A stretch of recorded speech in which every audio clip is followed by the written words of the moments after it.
Ropeway या रज्जु पथ।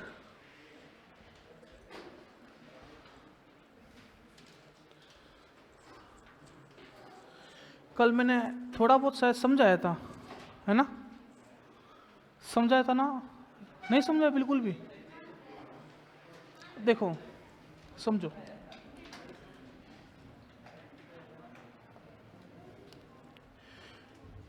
ये जैसे कोई एक पहाड़ी है और इस पहाड़ी पर ये मंदिर है, तो इस मंदिर तक पहुंचने के लिए अपन यहाँ से यहाँ तक एक रस्सी के माध्यम से कोई एक टोकरी वगैरह इस तरह से लगाते हैं, तो इस सिस्टम को अपन क्या बोलते हैं? रोपवे। ठीक है, तो रोपवे ये आपके पर्यटन का हिस्सा आता है और काफ़ी बार पेपर के अंदर पूछते हैं कि या तो संख्या पूछ लेंगे या आपको पूछ लेंगे कि राजस्थान का पहला रोपवे कहाँ संचालित है, या आपको पूछेंगे राजस्थान का नवीनतम रोपवे कहाँ संचालित है, या आपको और सवाल पूछेंगे राजस्थान का सबसे लंबा रोपवे कहाँ संचालित है। सुनना, जो बातें आपको बोल रहा हूँ, देखो अगर आपने सुंदा माता का नाम सुना है, सुना है आपने जियोग्राफी के अंदर भी पढ़ा होगा कि यहाँ पर एक बालू अभ्यारण्य भी है कि नहीं है? हाँ, तो ये सुंदा माता तो पहाड़ी पर है, इसके आसपास है ना ये वाला क्षेत्र, ये वाला पूरा का पूरा क्षेत्र बालू अभ्यारण्य है।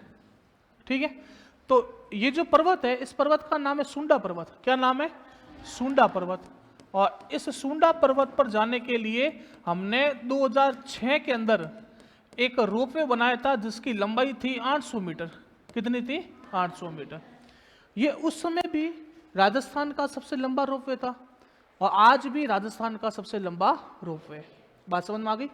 अगर आपको पूछे राजस्थान का पहला रोपवे, तो भी आंसर क्या आएगा? सुंदा माता। लेकिन ये अब बन रहा था, ये अभी भी है, लेकिन अब वर्तमान में एक रोपवे है जो 2 स्थानों को जोड़ रहा है, जयगढ़ और इसको जोड़ेगा नाहरगढ़ से। अभी है ना, अगर आप जयपुर जाओगे तो जयगढ़ और नाहरगढ़ जाना है, तो आप लोग पहले या तो जयगढ़ जाओ, फिर पहाड़ी उतर कर वापस आओ, फिर वापस आप लोगों को अपोजिट साइड में नाहरगढ़ पड़ेगा, वहाँ पर जाओ। तो एक तरह से आप लोगों को दोनों जगह अलग अलग जाना पड़ता है, पहले पहाड़ी चढ़ो फिर उतरो, फिर पहाड़ी चढ़ो फिर वापस उतरो। लेकिन इन्होंने क्या किया, जो जयगढ़ की पहाड़ी है इसको नाहरगढ़ की पहाड़ी से जोड़ दिया। अभी काम चल रहा है और ये जो रोपवे है ना, ये रोपवे लगभग 6.5 किलोमीटर का है। कितना?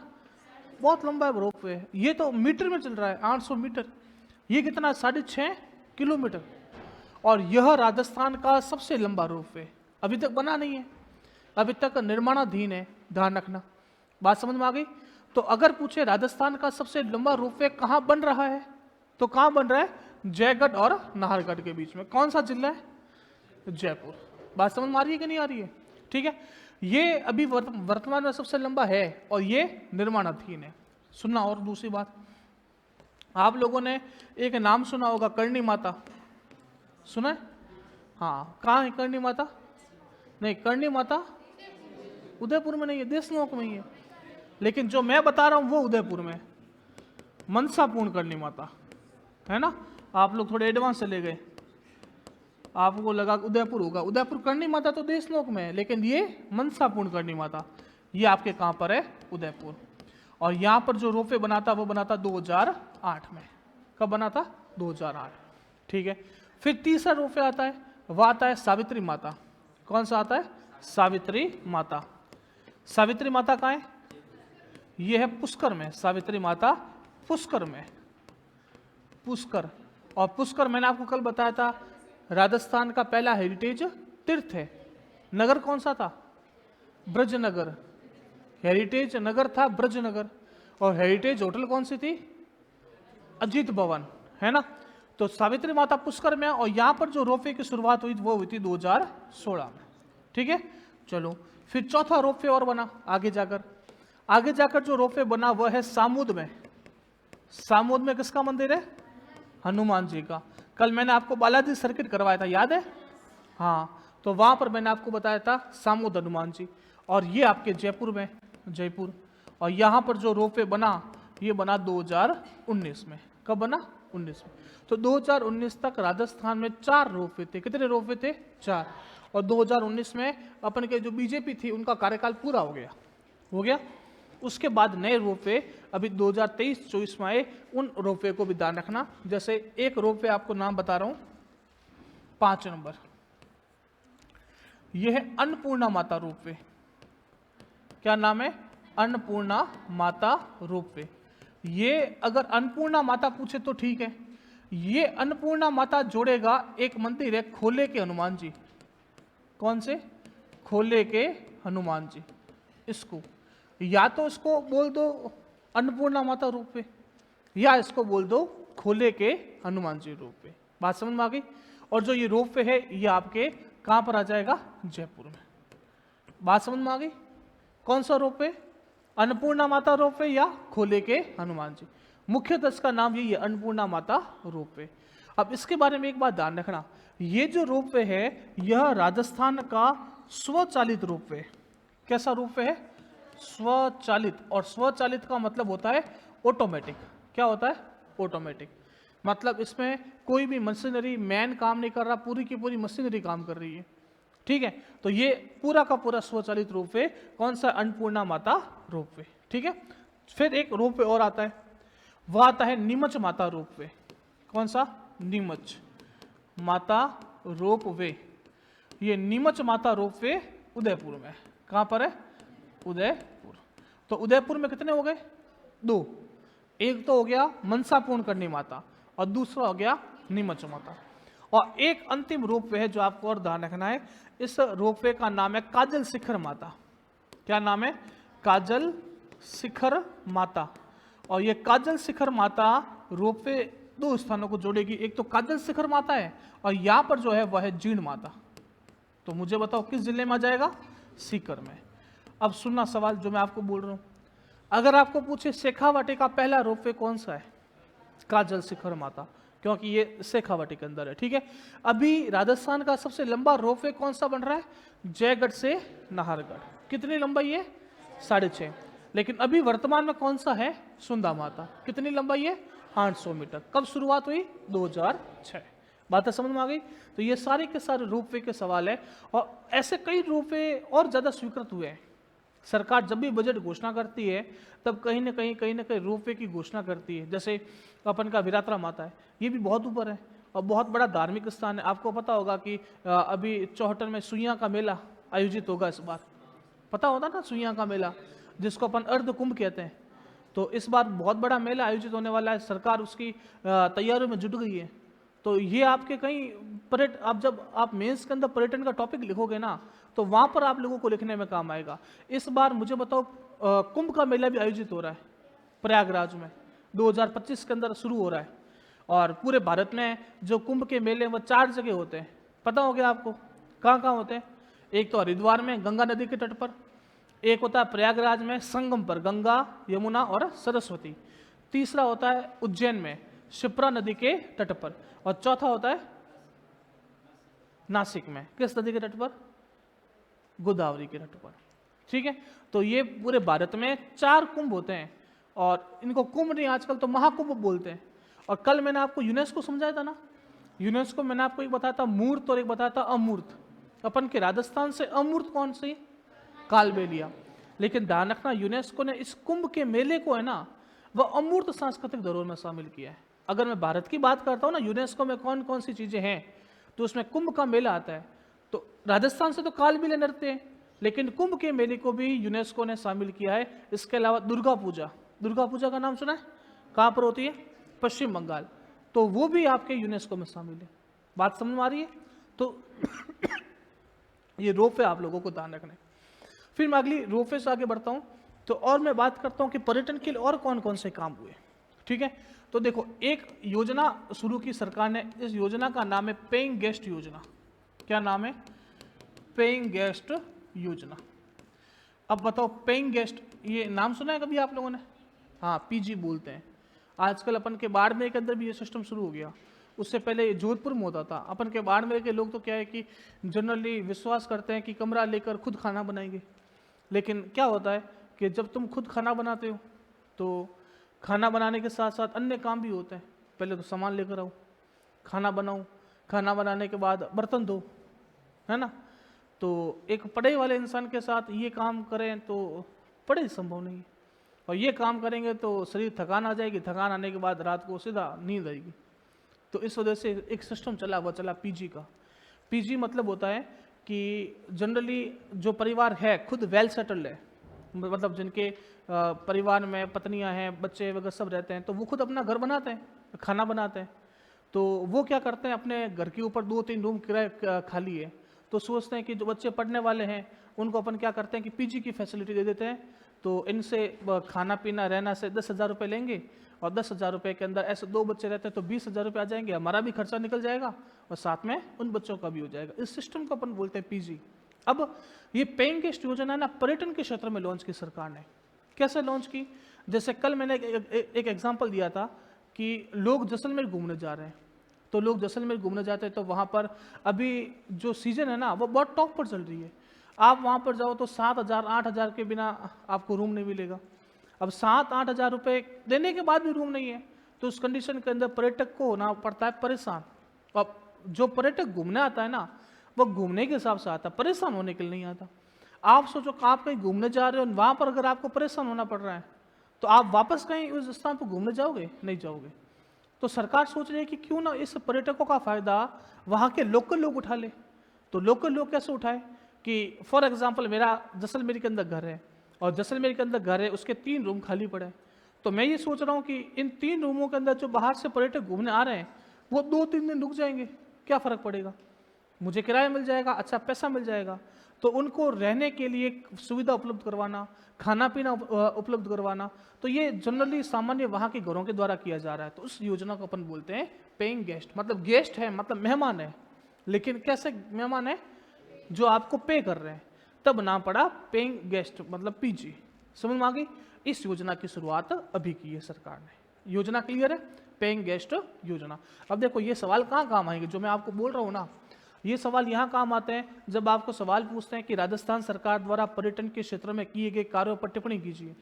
तब आपको वहाँ पर ये पॉइंट लिखना पड़ता है कि इस तारीख को सरकार द्वारा पेइंग गेस्ट योजना को शुरू किया गया। समझ में आ गई? ये सरकार द्वारा किया गया काम है। और बात करता हूँ मैं आपको, अब मैं नीतियों की बात करता हूँ। सरकार ने पर्यटन को बढ़ावा देने के लिए कुछ नीतियाँ लॉन्च की। ये नीतियाँ प्री के अंदर बहुत बार आई हुई है, ठीक है। नीतियों से प्री के अंदर एक सवाल 101% आता है। जैसे मैंने आपको MSME नीति बताई, सौर ऊर्जा नीति बताई, राजस्थान अक्षय ऊर्जा नीति बताई ना, पवन ऊर्जा नीति बताई। इन सबको बहुत अच्छे से ध्यान रखना। अब नीतियाँ क्या होती है? नीतियाँ मैं आपको 4 बता रहा हूँ, आप लिख के लेना कि आपके प्री के अंदर एक सवाल 101% है इन 4 नीतियों से। एक सवाल आता है राजस्थान की पहली पर्यटन नीति कब आई? राजस्थान की पहली पर्यटन नीति कब आई? फिर सवाल आता है राजस्थान की नवीनतम पर्यटन नीति कब आई? फिर सवाल आता है राजस्थान की पहली इको टूरिज्म नीति कब आई? और अंतिम सवाल आएगा राजस्थान की नवीनतम इको टूरिज्म नीति कब आई? 4 सवाल है। अब पर्यटन नीति राजस्थान की पहली, अगर आपको तारीख पूछे तो तारीख है 27 सितंबर 2001। अच्छे से ध्यान रखना, सीधा सवाल आया हुआ है राजस्थान की पहली पर्यटन नीति कब अस्तित्व में आई? 2001। साल पूछता जनरली, तारीख कौन सी है? 27 सितंबर। 27 सितंबर को कौन सा दिवस होता है? विश्व पर्यटन दिवस। देखो एक होता है विश्व और एक होता है राष्ट्रीय। जैसे राष्ट्रीय युवा दिवस पूछे 12 जनवरी, और अगर पूछे विश्व युवा दिवस 12 अक्टूबर, ठीक है। वो पेपर में ध्यान से पढ़ना, राष्ट्रीय दे रहा है कि विश्व दे रहा है। वैसे अगर आपको पूछे विश्व पर्यटन दिवस, विश्व पर्यटन दिवस 27 सितंबर, ठीक है। अगर आपको पूछा राष्ट्रीय पर्यटन दिवस तो ध्यान रखना 25 जनवरी। 25 जनवरी को एक दिवस और होता है, मतदाता दिवस। बहुत बढ़िया। मतदाता दिवस क्यों बनाते हैं? क्योंकि आप लोगों ने एक नाम सुना होगा भारतीय चुनाव आयोग का, सुना है? आपने राष्ट्रपति पढ़ा? राष्ट्रपति पढ़ा क्या? उपराष्ट्रपति पढ़ा? राज्यसभा पढ़ी? तो इनमें आप लोगों ने पढ़ा होगा कि इनका चुनाव भारत चुनाव आयोग या भारतीय निर्वाचन आयोग करवाता है ना। राज्यसभा में आपने पढ़ा होगा इनकी अधिसूचना राष्ट्रपति जारी करता है। सुनी है कि नहीं सुनी है? तो भारतीय चुनाव आयोग है, इस भारतीय चुनाव आयोग की स्थापना हुई थी 25 जनवरी 1950 को। इस वजह से 25 जनवरी को एक तो होता है मतदाता दिवस और एक होता है पर्यटन दिवस, राष्ट्रीय पर्यटन दिवस। ठीक है, आप ऐसे याद कर सकते हो, आपने वोट दिया और घूमने चले गए, वोट दिया घूमने गए, वोट दिया मतलब मतदाता दिवस और घूमने गए मतलब राष्ट्रीय पर्यटन दिवस। विश्व पर्यटन दिवस कब आता है? 27 सितंबर। ये दिमाग में सेट करने की बातें होती है इस तरह की, ये बहुत ज्यादा कंफ्यूजिंग होते हैं। तो पहली पर्यटन नीति कब आई? 27 सितंबर 2001। अब अगर आपको पूछे नवीनतम पर्यटन नीति कब आई, तो नवीनतम पर्यटन नीति आई 9 सितंबर 2020। कब आई? 9 सितंबर 2020। याद रहेगी? चलो, अब इको टूरिज्म, इको का मतलब क्या होता है? इको, इकोलॉजी पढ़ा है? इकोलॉजी पर्यावरण की दृष्टि से बहुत महत्वपूर्ण शब्द है। इसको अपन बोलते हैं हिंदी में पारिस्थितिकी, है ना। मतलब ऐसा पर्यटन जो पर्यावरण को ध्यान में रखकर किया जाए, है ना, उसको अपन बोलते हैं पहली इको टूरिज्म नीति। और वो आई थी आपके 2010 में। कब आई थी? 2010 में। और अगर नवीनतम पूछ ली तो आपको तारीख ध्यान रखनी 2021। समझ में आ गई बात? इतनी बातें आप लोगों को, चारों बातें अच्छी तरह से ध्यान रखनी है। पेपर में यहां से सवाल आने की संभावना बहुत ज्यादा है। क्लियर? कोई दिक्कत? कोई दिक्कत नहीं। आगे बढ़ो, चलो आगे अपन बढ़ते हैं। तो एक दो चीजों के बारे में और बात करते हैं। और सरकार ने क्या किया? और सरकार ने एक योजना लॉन्च की, राष्ट्रीय ग्रामीण पर्यटन योजना। राष्ट्रीय ग्रामीण पर्यटन योजना, इसका मतलब क्या है? राष्ट्रीय ग्रामीण पर्यटन योजना, क्या लग रहा है इसमें? इसमें पर्यटकों को बढ़ाया जाएगा, लेकिन कौन से क्षेत्र में? ग्रामीण क्षेत्र में। अब गांवों में कौन घूमना चाहता है? अपन नहीं घूमना चाहते, क्योंकि अपन गांवों में रहते हैं, है ना। कई लोग ऐसे हैं जो शहरों के अंदर रहे हैं, शहरों के अंदर पले बढ़े हैं, उनको गांवों का कुछ पता ही नहीं है, तो वो लोग गांवों के अंदर जाकर रहना चाहते हैं। तो सम क्या है? सम कोई शहर है क्या? नहीं, सम क्या है? एक गांव ही है, लेकिन उस गांव को पर्यटकों के हिसाब से डेवलप किया है, तो लोग वहां पर जाकर रहना चाहते हैं। लोग वहां पर जाकर बाजरे की रोटी चाव से खाते हैं। अपन वहां पर जाएंगे, बाजरे की रोटी खाते हैं? नहीं खाते, है ना। तो ये गांवों में पर्यटन को बढ़ावा देने के लिए सरकार ने इस योजना को शुरू किया, और इस योजना का नाम है राष्ट्रीय ग्रामीण पर्यटन योजना। बात समझ में आ गई? ये इतनी योजनाओं की बात की है, उन सबको पहले कॉपी के अंदर लिखते हैं, फिर अगली अपन बात करते हैं। सबसे पहले ये रोप वे लिखो आप। हेडिंग डालना, राजस्थान के प्रमुख रोप वे।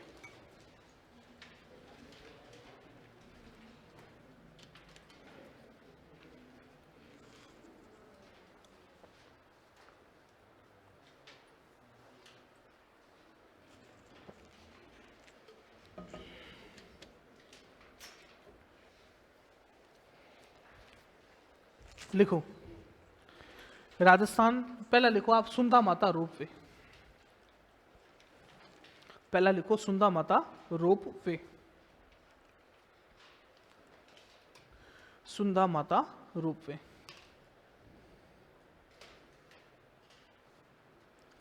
सुंदा माता रोप वे लिखो। इसमें यह सुंडा पर्वत पर स्थित है। सुंडा पर्वत जालोर में स्थित है। यह सुंडा पर्वत जालोर में स्थित है। यह सुंडा पर्वत जालोर में स्थित है।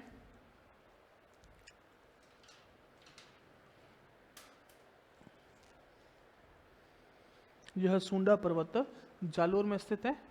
अगला पॉइंट लिखिए, शुरुआत 2006। शुरुआत 2006। अगला लिखिए, इसकी लंबाई 800 मीटर है। लंबाई 800 मीटर। इसकी लंबाई लिखो आप 800 मीटर। और नीचे एक पॉइंट और लिख लो, यह राजस्थान का पहला और सबसे लंबा रोप वे है। यह राजस्थान का पहला और सबसे लंबा रोपवे है। यह राजस्थान का पहला और सबसे लंबा रोपवे है। क्लियर? चलो दूसरा लिखो आप, मनसा पूर्ण करनी माता। मनसा पूर्ण करनी माता, मनसा पूर्ण करनी माता कहां पर है? लिखो, यह उदयपुर में स्थित है। यह उदयपुर में स्थित है। यह उदयपुर में स्थित है।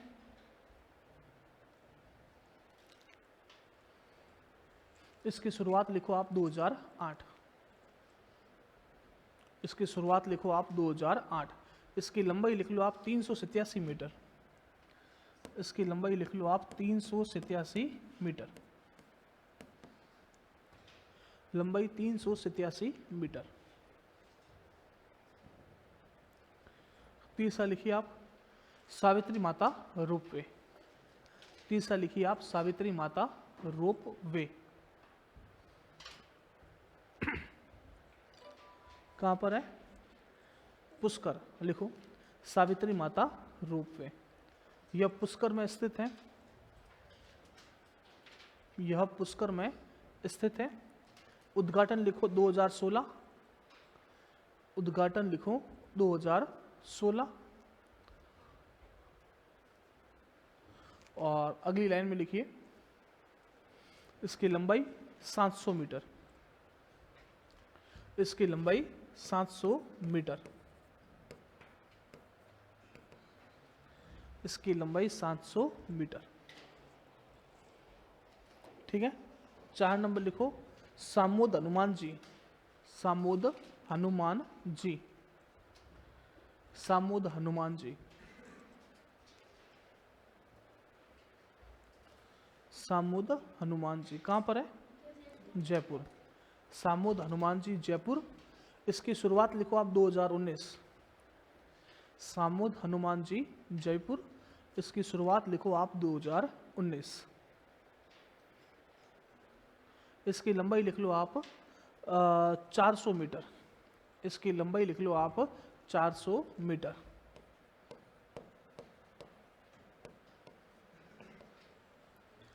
फिर लिखो 5 नंबर अन्नपूर्णा माता रोपवे। अन्नपूर्णा माता रोपवे। अन्नपूर्णा माता रोपवे। लिखो इसमें एक लाइन, यह अन्नपूर्णा माता को खोले के हनुमान जी से जोड़ता है। यह अन्नपूर्णा माता को खोले के हनुमान जी से जोड़ता है। यह अन्नपूर्णा माता को खोले के हनुमान जी से जोड़ता है। यह अन्नपूर्णा माता को खोले के हनुमान जी से जोड़ता है। यह राजस्थान के जयपुर में स्थित है। यह राजस्थान के जयपुर में स्थित है। यह राजस्थान के जयपुर में स्थित है। और अगला पॉइंट, यह राजस्थान का एकमात्र स्वचालित रोपवे है। यह राजस्थान का एकमात्र स्वचालित रोपवे है।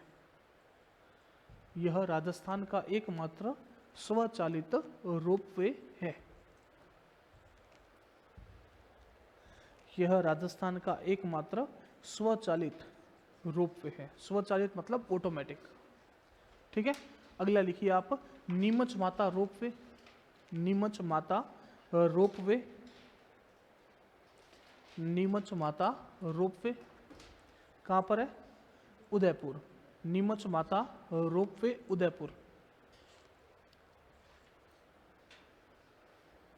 ठीक है। नीमच माता रोपवे उदयपुर। इसमें एक लाइन लिखिए कि इसका उद्घाटन 2023 में, इसका उद्घाटन 2023 में गुलाब चंद कटारिया ने किया। गुलाब चंद कटारिया। इसका उद्घाटन 2023 में गुलाब चंद कटारिया ने किया। गुलाब चंद कटारिया उस समय असम के राज्यपाल थे, ठीक है, और अपन के राजस्थान से एमएलए रह चुके हैं बहुत बार, ठीक है। तो गुलाब चंद कटारिया ने किया, तो नाम ध्यान रख लेना। उदयपुर से एमएलए की सीट थी इनके पास, तो उद्घाटन किया गुलाब चंद कटारिया ने, ठीक है। चलो अगली बात लिखिए 7 नंबर, काजल शिखर माता रोपवे। काजल शिखर माता रोपवे, काजल शिखर माता रोपवे लिखो। पहला पॉइंट, यह सीकर में स्थित है, यह सीकर में स्थित है।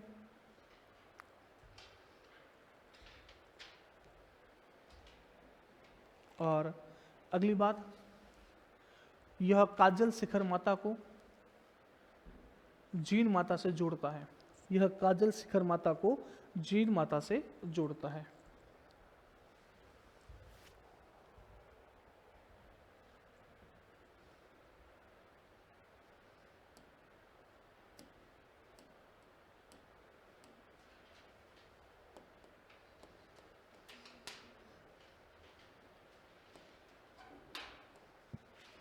चलो अब एक योजना बताई थी, पेइंग गेस्ट योजना, लिखो। इसमें लिखो आप सबसे पहले लिखो पेइंग गेस्ट योजना, पेइंग गेस्ट योजना।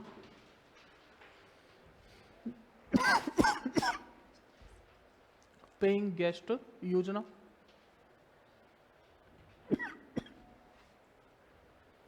ये पड़ी पेइंग गेस्ट योजना। 21 अक्टूबर 2021, 21 अक्टूबर 2021 तारीख ध्यान रखना, 21 अक्टूबर 2021। नाम समझ में आ गया ना, पेइंग गेस्ट। पेइंग गेस्ट का मतलब होता है ऐसा मेहमान जो पैसा देकर रह रहा है। वैसे कोई भी मेहमान आएगा वो पैसा देकर ही रहता है, अगर पहले नहीं देता तो जब निकलता है ना तब अपन मुंह देखते हैं अब देगा अब देगा अब देगा, तो वो भी एक तरह का पैसा ही बेचारे के। 500-1000 रुपये जितना तक तो लगा ही नहीं उसके रहने का, लेकिन वो मुंह देखते हैं अपन के हमें दे हमें दे हमें दे, लेकिन वो भी एक पेइंग गेस्ट ही है। चलो अगली लिखो गेस्ट हाउस योजना, गेस्ट हाउस योजना, गेस्ट हाउस योजना, गेस्ट हाउस योजना।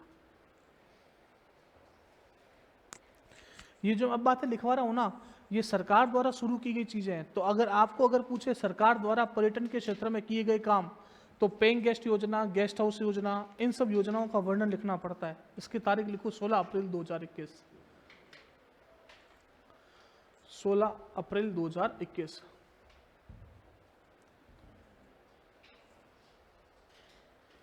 ठीक है, अब अगली योजना लिखो मुख्यमंत्री पर्यटन उद्योग संबल योजना, मुख्यमंत्री पर्यटन उद्योग संबल योजना।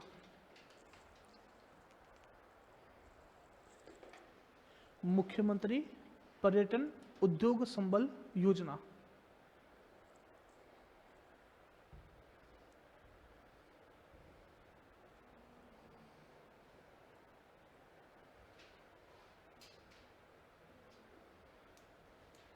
अब सुनिए, देखो मुख्यमंत्री पर्यटन उद्योग संबल योजना, पहली बात तो अब मैंने आपको बताया था पर्यटन को किसका दर्जा दिया है, उद्योग का दिया था ना। कौन सी समिति थी, मोहम्मद यूनुस खान समिति। कब बनी थी, 1989। तो उस समिति ने पर्यटन को उद्योग का दर्जा दिया।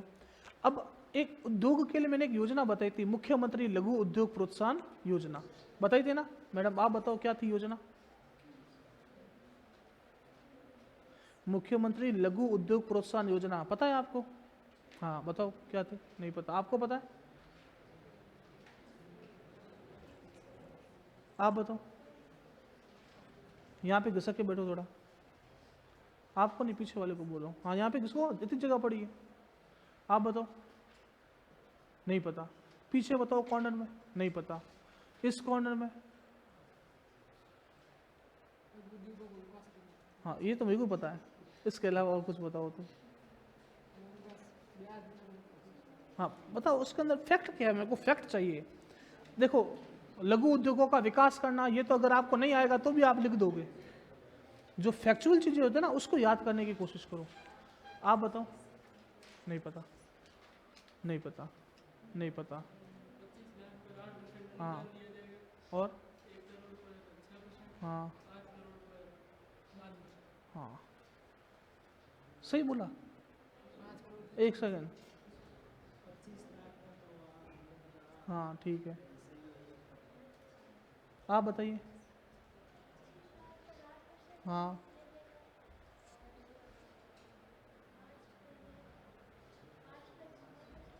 किस पे 5%, 6%? हाँ और हाँ 10 करोड़ पर 5%, सही बोला, सही बोला। चलो सुनो, एक मुख्यमंत्री लघु उद्योग प्रोत्साहन योजना बताई थी, उसके अंदर मैंने बोला था कि अगर 25 लाख तक का लोन लोगे तो 8% था, अगर आप 5 करोड़ तक का लोगे 6% था, और अगर 10 करोड़ तक का लोगे, हाँ मैडम अब आप बताना। आप हाँ, एक मैंने योजना कराई थी राजस्थान आदिवासी दलित उद्यम प्रोत्साहन योजना, याद आई? हाँ आप ही बताना सर, मुझे बताओ इसमें और इस योजना में क्या चेंजेस है? हाँ और 5 करोड़ पर, हाँ 10 करोड़ पर 6%, बात आई समझ में?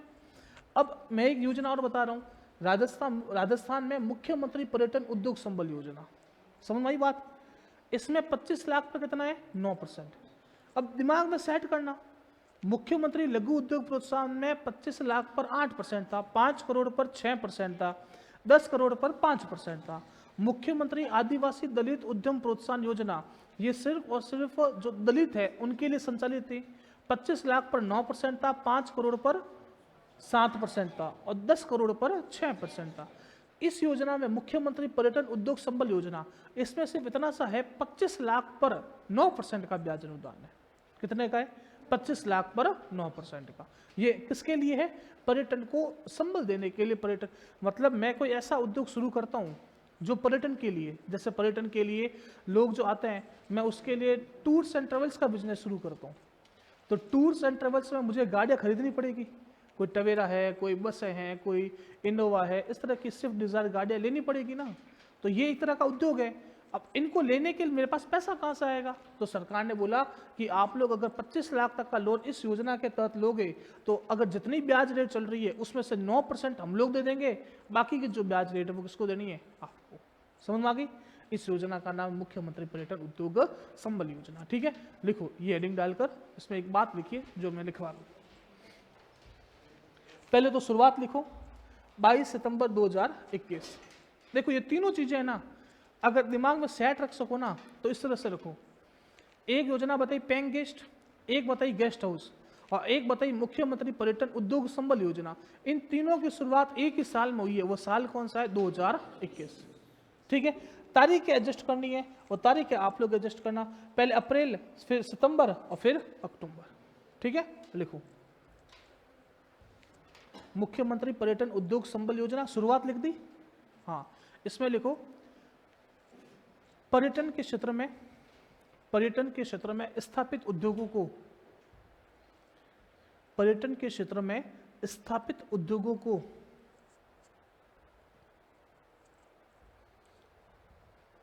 पर्यटन के क्षेत्र में स्थापित उद्योगों को सस्ती दर पर ऋण उपलब्ध करवाने के लिए, सस्ती दर पर ऋण उपलब्ध करवाने के लिए, सस्ती दर पर ऋण उपलब्ध करवाने के लिए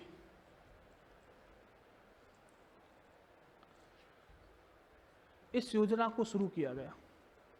सस्ती दर पर ऋण उपलब्ध करवाने के लिए इस योजना को शुरू किया गया। सस्ती दर पर ऋण उपलब्ध करवाने के लिए इस योजना को शुरू किया गया। लिखो अगला पॉइंट, इस योजना के अंतर्गत 25 लाख तक के ऋण पर, इस योजना के अंतर्गत 25 लाख तक के ऋण पर, 25 लाख तक के ऋण पर 9% ब्याज अनुदान दिया जाता है। बस ये इसको अंडरलाइन कर देना, बहुत महत्वपूर्ण बात है, सीधा सीधा सवाल पूछेगा प्री के अंदर, आप लोगों को ध्यान रखना है 25 लाख पर 9% का ब्याज अनुदान दिया जाएगा।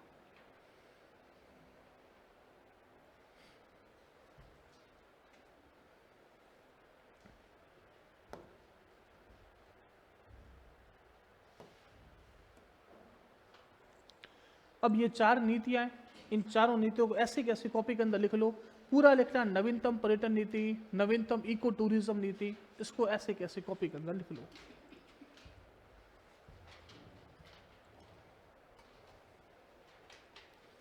राजस्थान में पर्यटन नीतियां, हेडिंग डालना राजस्थान में पर्यटन नीतियां, और ये 4 नीतियां हैं जो लिख लो।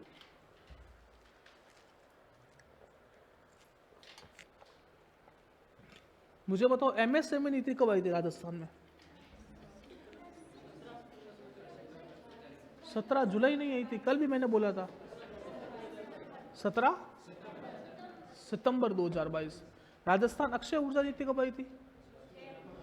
6 अक्टूबर 2023। 6 अक्टूबर 2023 राजस्थान अक्षय ऊर्जा नीति।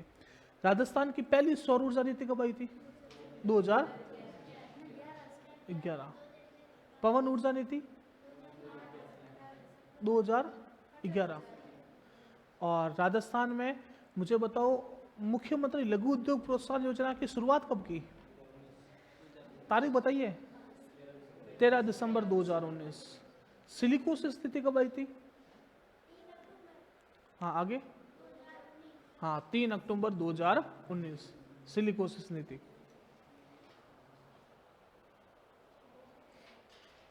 राजस्थान में जो अकुशल प्रकार का श्रमिक होता है उसको मजदूरी कितनी मिलती है?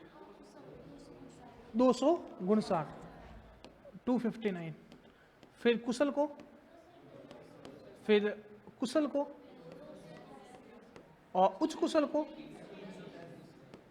ये चारों मजदूरियां थी। एक योजना बताई थी शुभ शक्ति योजना, सबसे लास्ट में बताऊं मैडम, आप एकदम पीछे जो बैठे हो ना आप, हाँ उस टाइम नहीं थे पड़ोस में, आप आगे, आप तीनों थे ना, हाँ बीच में आप बताओ। आप बताओ शुभ शक्ति योजना में कितने तक की आर्थिक सहायता उपलब्ध करवाई जाती थी? 55,000। बहुत बढ़िया। किसको देते थे 55,000?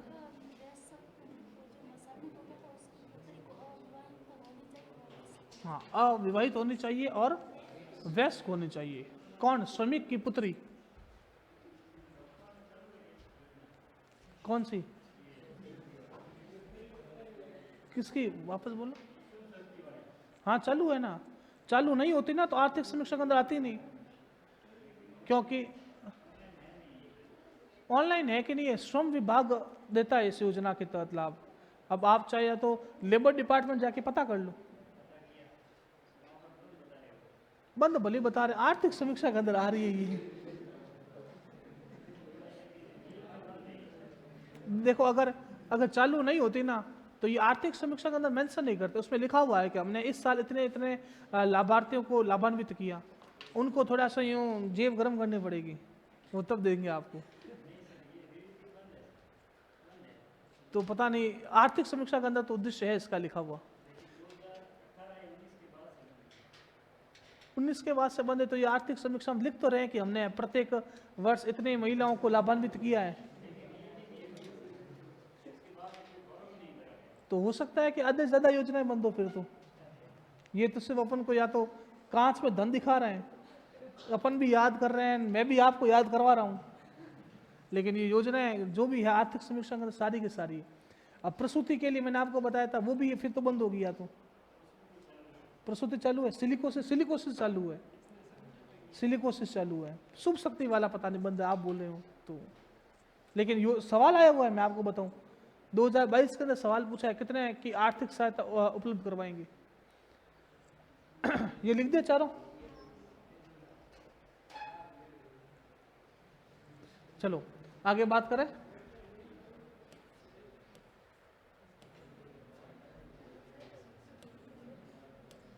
चलो ये पर्यटन नीति मैंने आपको बता दी, ये रामगढ़ क्रेटर वाला पॉइंट लिखवा दिया था ना कल। हाँ अब लिखो वागड़ पर्यटन सर्किट, वागड़ पर्यटक सर्किट लिखो डूंगरपुर और बांसवाड़ा में, डूंगरपुर और बांसवाड़ा में, डूंगरपुर और बांसवाड़ा में शुरू किया गया, डूंगरपुर और बांसवाड़ा में शुरू किया गया। हाँ लिखा रहा हूं, बस अगला पॉइंट महाराणा प्रताप ही लिखो महाराणा प्रताप पर्यटन सर्किट। मैंने इसलिए छुड़वाया था ताकि मैं इन दोनों को साथ में लिखूं, क्योंकि अभी अभी घोषणा हुई है ना, इसलिए महाराणा प्रताप पर्यटन सर्किट।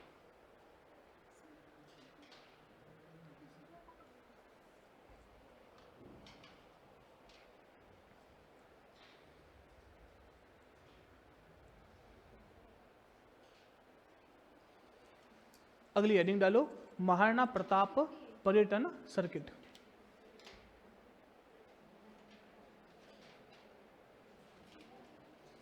महाराणा प्रताप पर्यटन सर्किट, इसमें लिखो, इस सर्किट की घोषणा 2023 में मुख्यमंत्री भजनलाल शर्मा द्वारा की गई। इस सर्किट की घोषणा 2023 में मुख्यमंत्री भजनलाल शर्मा द्वारा की गई। महाराणा प्रताप पर्यटन सर्किट में लिखना, इस सर्किट की घोषणा 2023 में मुख्यमंत्री भजनलाल शर्मा द्वारा की गई। मुख्यमंत्री भजनलाल शर्मा द्वारा की गई। बताओ, मुख्यमंत्री भजनलाल शर्मा विधायक कहां से? सांगानेर से, और सांगानेर जयपुर में है ना। सांगानेर के अंदर एक स्टेडियम है, उस स्टेडियम को फीफा ने सर्टिफाइड किया है। आप में से कोई नाम बता सकता है उस स्टेडियम का नाम क्या है जिसको फीफा ने सर्टिफाइड किया है? फीफा जानते हो क्या है? फीफा फुटबॉल वर्ल्ड कप नहीं है, ये फीफा फुटबॉल की एजेंसी है जो फुटबॉल करवाती है पूरे विश्व के अंदर। उस स्टेडियम का नाम है विद्याधर नगर स्टेडियम। क्या नाम है? विद्याधर नगर। ये सांगानेर के अंदर है और इसको फीफा ने सर्टिफाइड किया है। मतलब ये इस स्टेडियम के अंदर जो मानक है, स्टैंडर्ड है, वो सारे पूरे किए गए हैं। विद्याधर नगर स्टेडियम सांगानेर जयपुर में। ठीक है, चलो इसमें लिखो, इस पर्यटन सर्किट हेतु 100 करोड़ रुपए का प्रावधान किया गया। इस पर्यटन सर्किट हेतु 100 करोड़ रुपए का प्रावधान किया गया। इस पर्यटन सर्किट हेतु 100 करोड़ रुपए का प्रावधान किया गया। 100 करोड़ रुपए का प्रावधान किया गया। इस पर्यटन सर्किट हेतु 100 करोड़ रुपए का प्रावधान किया गया।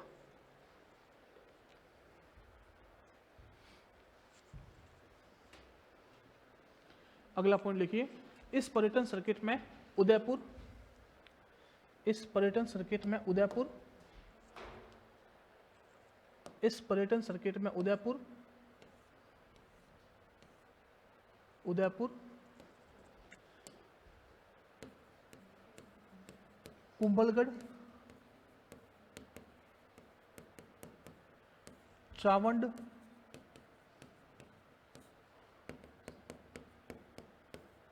गोगुंदा, चित्तौड़गढ़, देवार, छापली,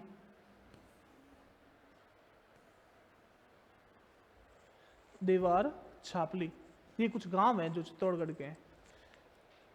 देवार, छापली, सब आ गए। उदयपुर आ गया, कुंभलगढ़ आ गया, चावंड आ गया, गोगुंदा आ गया, चित्तौड़गढ़ आ गया, देवार आ गया, छापली। इन स्थानों को शामिल किया गया है। इन स्थानों को शामिल किया गया है। इन स्थानों को शामिल किया गया है। इन स्थानों को शामिल किया गया है। ठीक है, कोई दिक्कत? ये कौन सा सर्किट है? महाराणा प्रताप पर्यटन सर्किट।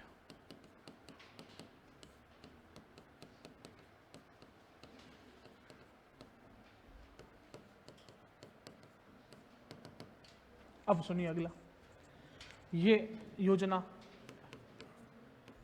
ये राष्ट्रीय नहीं, राजस्थान है।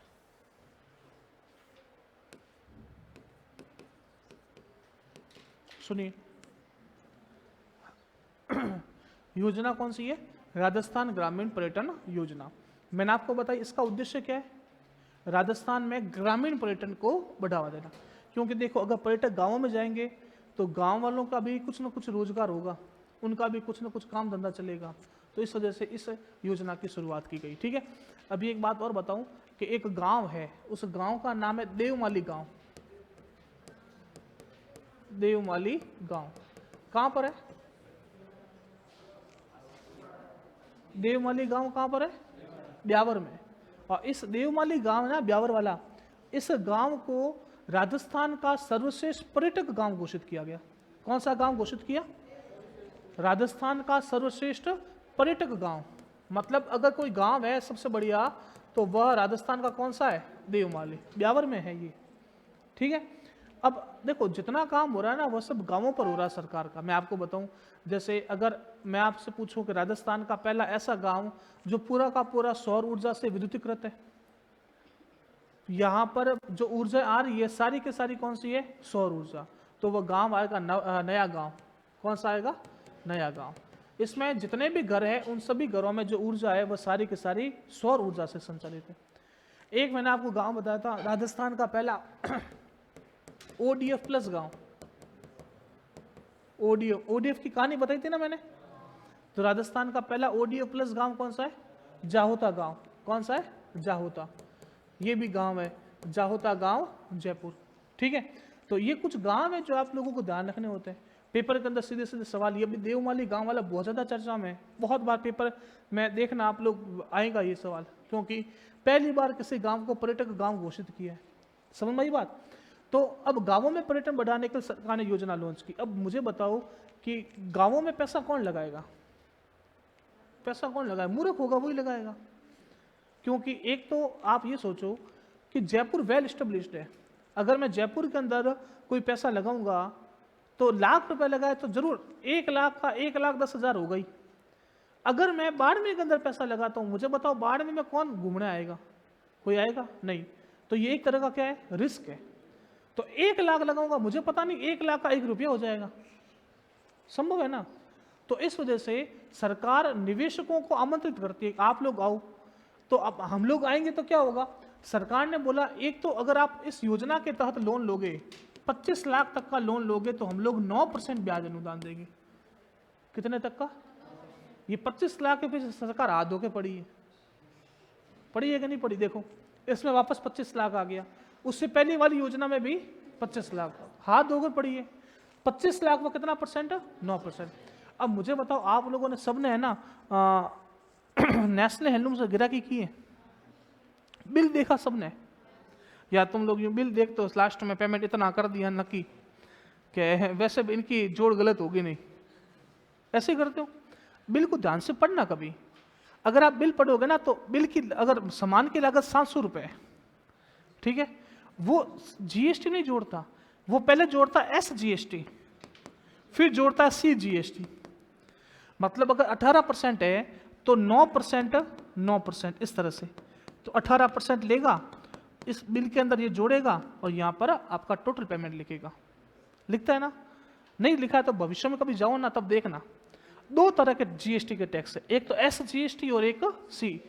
अब इसमें S का मतलब क्या है और C का मतलब क्या है? सेंट्रल। और GST की फुल फॉर्म क्या है? Goods and service tax. पहले क्या होता था? 4 टैक्स स्लैब थी, एक तो थी 5, 12, 18, 28। ये 4 तरह के टैक्स है जो GST के अंदर आते हैं, 5, 12, 18, 28। जो आवश्यकता की चीजें जिसके बिना आपका जीवन नहीं चल सकता, उनको GST से बाहर रखा है। जैसे आटा है ना, आटा बहुत जरूरी है ना? अगर मर्सिडीज कार होगी तो चलेगा कि नहीं चलेगा? चल जाएगा, तो उसको रखा 28% में। ठीक है, सोना आवश्यकता है क्या? नहीं, उसको रखा 18% में। ठीक है, बाइक आवश्यकता है क्या? स्प्लेंडर की तो आवश्यकता है, हम तो हायाबुसा ले फिर को नहीं है, तो हायाबुसा को रखा 28% में और स्प्लेंडर को रखा 12% में। समझ में आई? आवश्यकता के अनुसार चीजों को इसके अंदर रखा गया है। ठीक है, बात क्लियर? अब 5, 12, 18, 28 टैक्स लगता है। तो अब जो ये SGST है ना, राजस्थान ग्रामीण पर्यटन योजना, योजना किसकी? राजस्थान की कि भारत की? तो इसमें सरकार ने बोला हम लोग जो उद्योग इस क्षेत्र में लगाएगा उसका SGST 10 वर्षों के लिए माफ कर देंगे। कितने वर्षों के लिए? 10 वर्षों के लिए। कौन सा टैक्स माफ करोगे? SGST। CGST सेंट्रल लेती है, वो तो माफ करने से रही। योजना राजस्थान की, तो SGST आपके कितने वर्षों के लिए माफ हो जाएगा? तो पहली बात, राजस्थान ग्रामीण पर्यटन योजना में 25 लाख पर 9% ब्याज अनुदान है। दूसरा, आने वाले 10 वर्षों के लिए आपका जो SGST है उसका 100% पुनर्भरण होगा। पुनर्भरण का मतलब समझते हो? पुनर्भरण का मतलब समझते हो? रीइंबर्समेंट इंग्लिश में बोलते हैं। इसका मतलब होगा कि ऐसा नहीं है कि आपको देना नहीं है, आपको जेब से निकाल कर जमा तो कराना ही है, लेकिन वापस आपके खाते में आ जाएगा। एक तरह से सब्सिडी, समझते हो? वही सब्सिडी का सिस्टम है। क्लियर? तो ये योजना आपको ध्यान रखनी है, राजस्थान ग्रामीण पर्यटन योजना। कहाँ है ये? रे देखो, सुनो क्या लिख रहा है, ग्रामीण क्षेत्रों में पर्यटन को बढ़ावा देने। ये तारीख ध्यान रखना। देखो अभी तक 2021 की 3 योजनाएं करवाई। एक तो करवाई पेइंग गेस्ट, एक करवाई गेस्ट हाउस, और एक करवाई मुख्यमंत्री पर्यटन उद्योग संबल योजना। तीनों 2021 की थी। ये 2022 की है। 30 नवंबर 2022 को लागू। 25 लाख तक 9% ब्याज सब्सिडी बता दी मैंने। न्यूनतम 1 करोड़ निवेश करने वाले ग्रामीण पर्यटन इकाइयों को 10 वर्ष तक SGST का 100% पुनः। ये भी राशि ध्यान रखना, कितने तक का है? हाँ, मैं लगाया 1 लाख रुपया और मैं बोलूँ कि SGST फ्री दे दूँ, नहीं होगा। 1 करोड़ कम से कम लगाने पड़े। और मुझे बताओ, वह संस्था राजस्थान के अंदर कौन सी है जो 10 करोड़ से अधिक के प्रस्तावों पर विचार करती है? राजस्थान में वह संस्था कौन सी है जो 10 करोड़ से अधिक के प्रस्तावों पर विचार करती है? BIP, bureau of investment promotion, जिसकी स्थापना कब हुई थी? 1955 में। राजस्थान वित्त निगम की स्थापना हुई थी 1991। कब हुई थी? 1991। रूडा की स्थापना कब हुई थी? 1995। और राजसिको की स्थापना मैडम नहीं पता? पता था, आज भूल गए।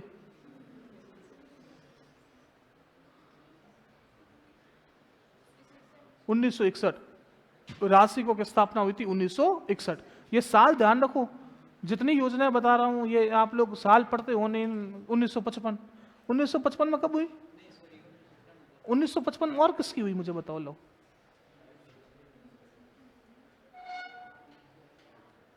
आप बताओ, RSRTC की स्थापना कब हुई? नहीं पता। 1964। तारीख बताओ RSRTC की स्थापना की। नहीं पता? वहां पे RSRTC की तारीख बताओ। तारीख मैंने PPT के अंदर लगाई थी परसों। 1 अक्टूबर ध्यान रखना। क्या तारीख है? 1 अक्टूबर। ठीक है, चलो सबसे कॉर्नर में आप बताओ जो बस्ता खोल रहा है। हाँ, राजस्थान में सर्वाधिक लंबाई की सड़कें कौन सी है? नहीं पता। खुद आपका नाम पता है? क्या है? देवीलाल। तो पढ़ा क्यों नहीं घर पे जाके? ग्रामीण सड़क है। और सबसे कम कौन सी है? NH। ठीक है, आप बताओ NH 44 राजस्थान के किस जिले से गुजरता है? 44।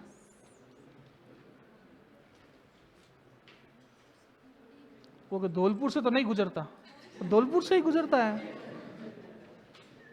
मैडम यार यूं क्या कर रहे हो? जो आंसर तो वो पहले ही कैंसिल कर देते हो कि धौलपुर से तो नहीं गुजरता, ऐसा तो धौलपुर से गुजरता ऐसा बोला, ईमानदारी से बताना। हाँ आप बताओ, इधर आओ। आप बताओ कि राजस्थान में सड़कों की कुल लंबाई कितनी है?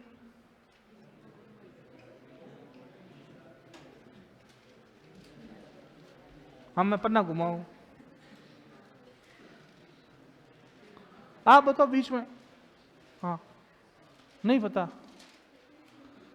रटाया है 3,01,810 किलोमीटर। कितनी है? 3,01,810। हाँ अमन भाई, या नहीं आई? तुम 3,30,000 मत कर देना, अब ये ध्यान रखना, ये थोड़ा दिमाग काम करेगा आप लोगों का। 3,01,810। ठीक है, कोई दिक्कत? राजस्थान से सर्वाधिक निर्यात की जाने वाली वस्तु कौन सी है? हाँ कपड़ा, धातु है। पहले नंबर बताओ।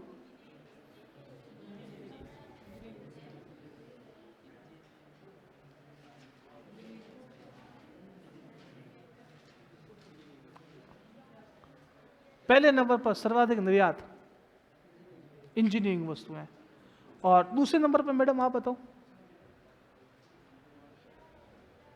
जवाहरात।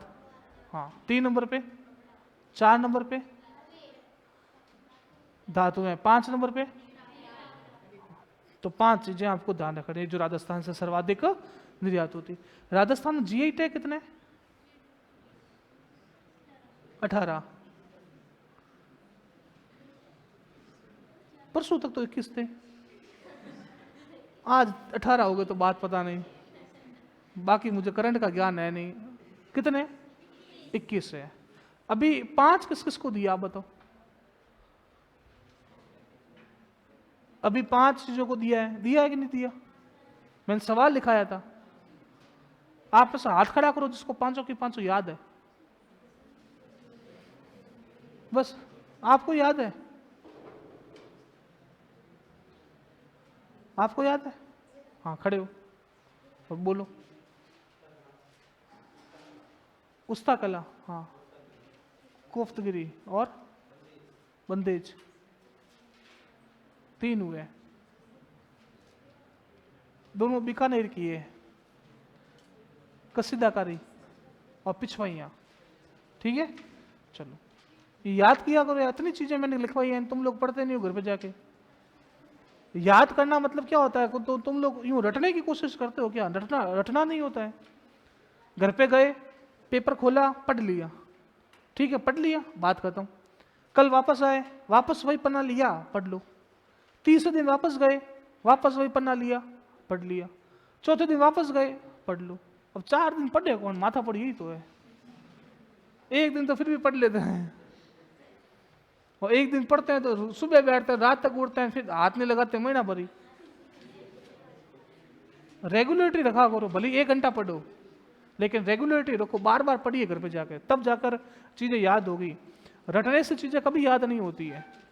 मैं खुद रटता नहीं हूं, ऐसा नहीं रट लिया। अब ये 25 लाख पर जो 9% है, मैंने 3-4 बार पढ़ा दिया आपको। एक आदिवासी दलित में 9% था, लघु उद्योग में 8% है, मुख्यमंत्री पर्यटन उद्योग संबल योजना में 9% है, और ग्रामीण पर्यटन योजना में 9% है। अब ये दिमाग के अंदर सेट करना है, कैसे सेट करोगे वो आपके ऊपर है। अब आप पढ़ते ही नहीं हो तो फिर यार कैसे चलेगा बताओ? कितना भी टीचर कोई अच्छा क्यों नहीं पढ़ा ले, जब तक आप लोग घर पे जाके नहीं पढ़ोगे आपका आउटकम कभी नहीं आएगा, ये ध्यान रखना। और मैं जितना बेसिक जाकर पढ़ाता हूँ ना आप लोगों को, उतना शायद आर्थिक समीक्षा कहीं और नहीं मिलेगी आपको इतने आसान। और देखना, मैं जब प्री का पेपर होगा ना, आपको बताऊंगा कि लगभग 25 से 30 सवाल आर्थिक समीक्षा अकेला लेके आया है।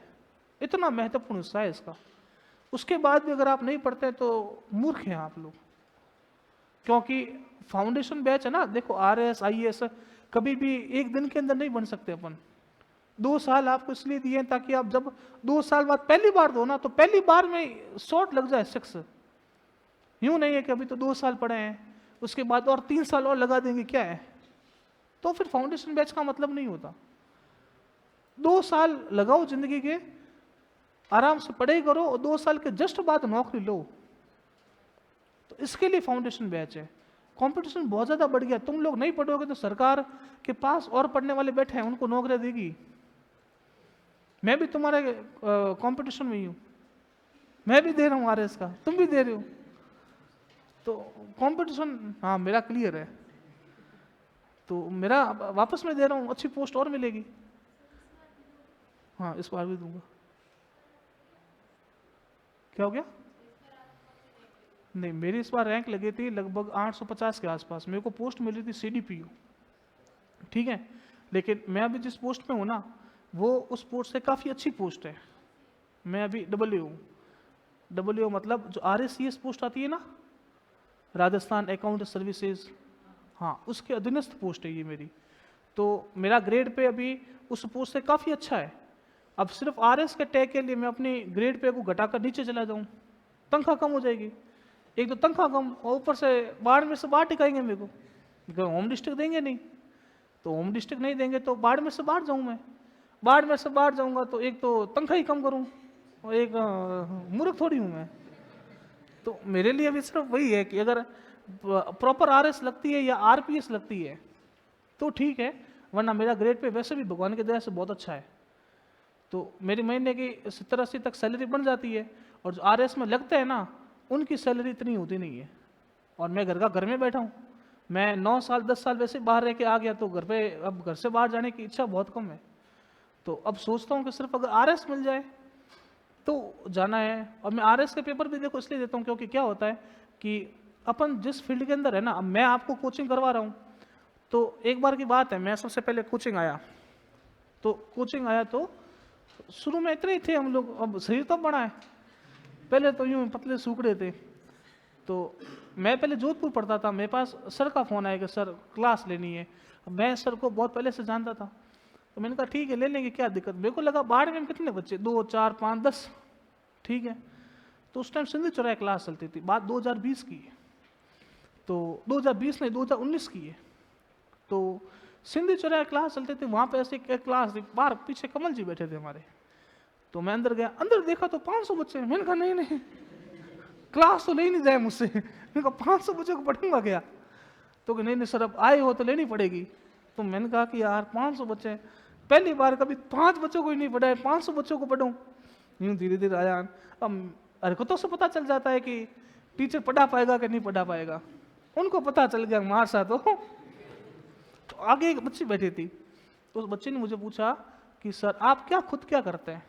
तो मैं क्यों कुछ नहीं करता, कुछ नहीं करते थे तो क्या करें।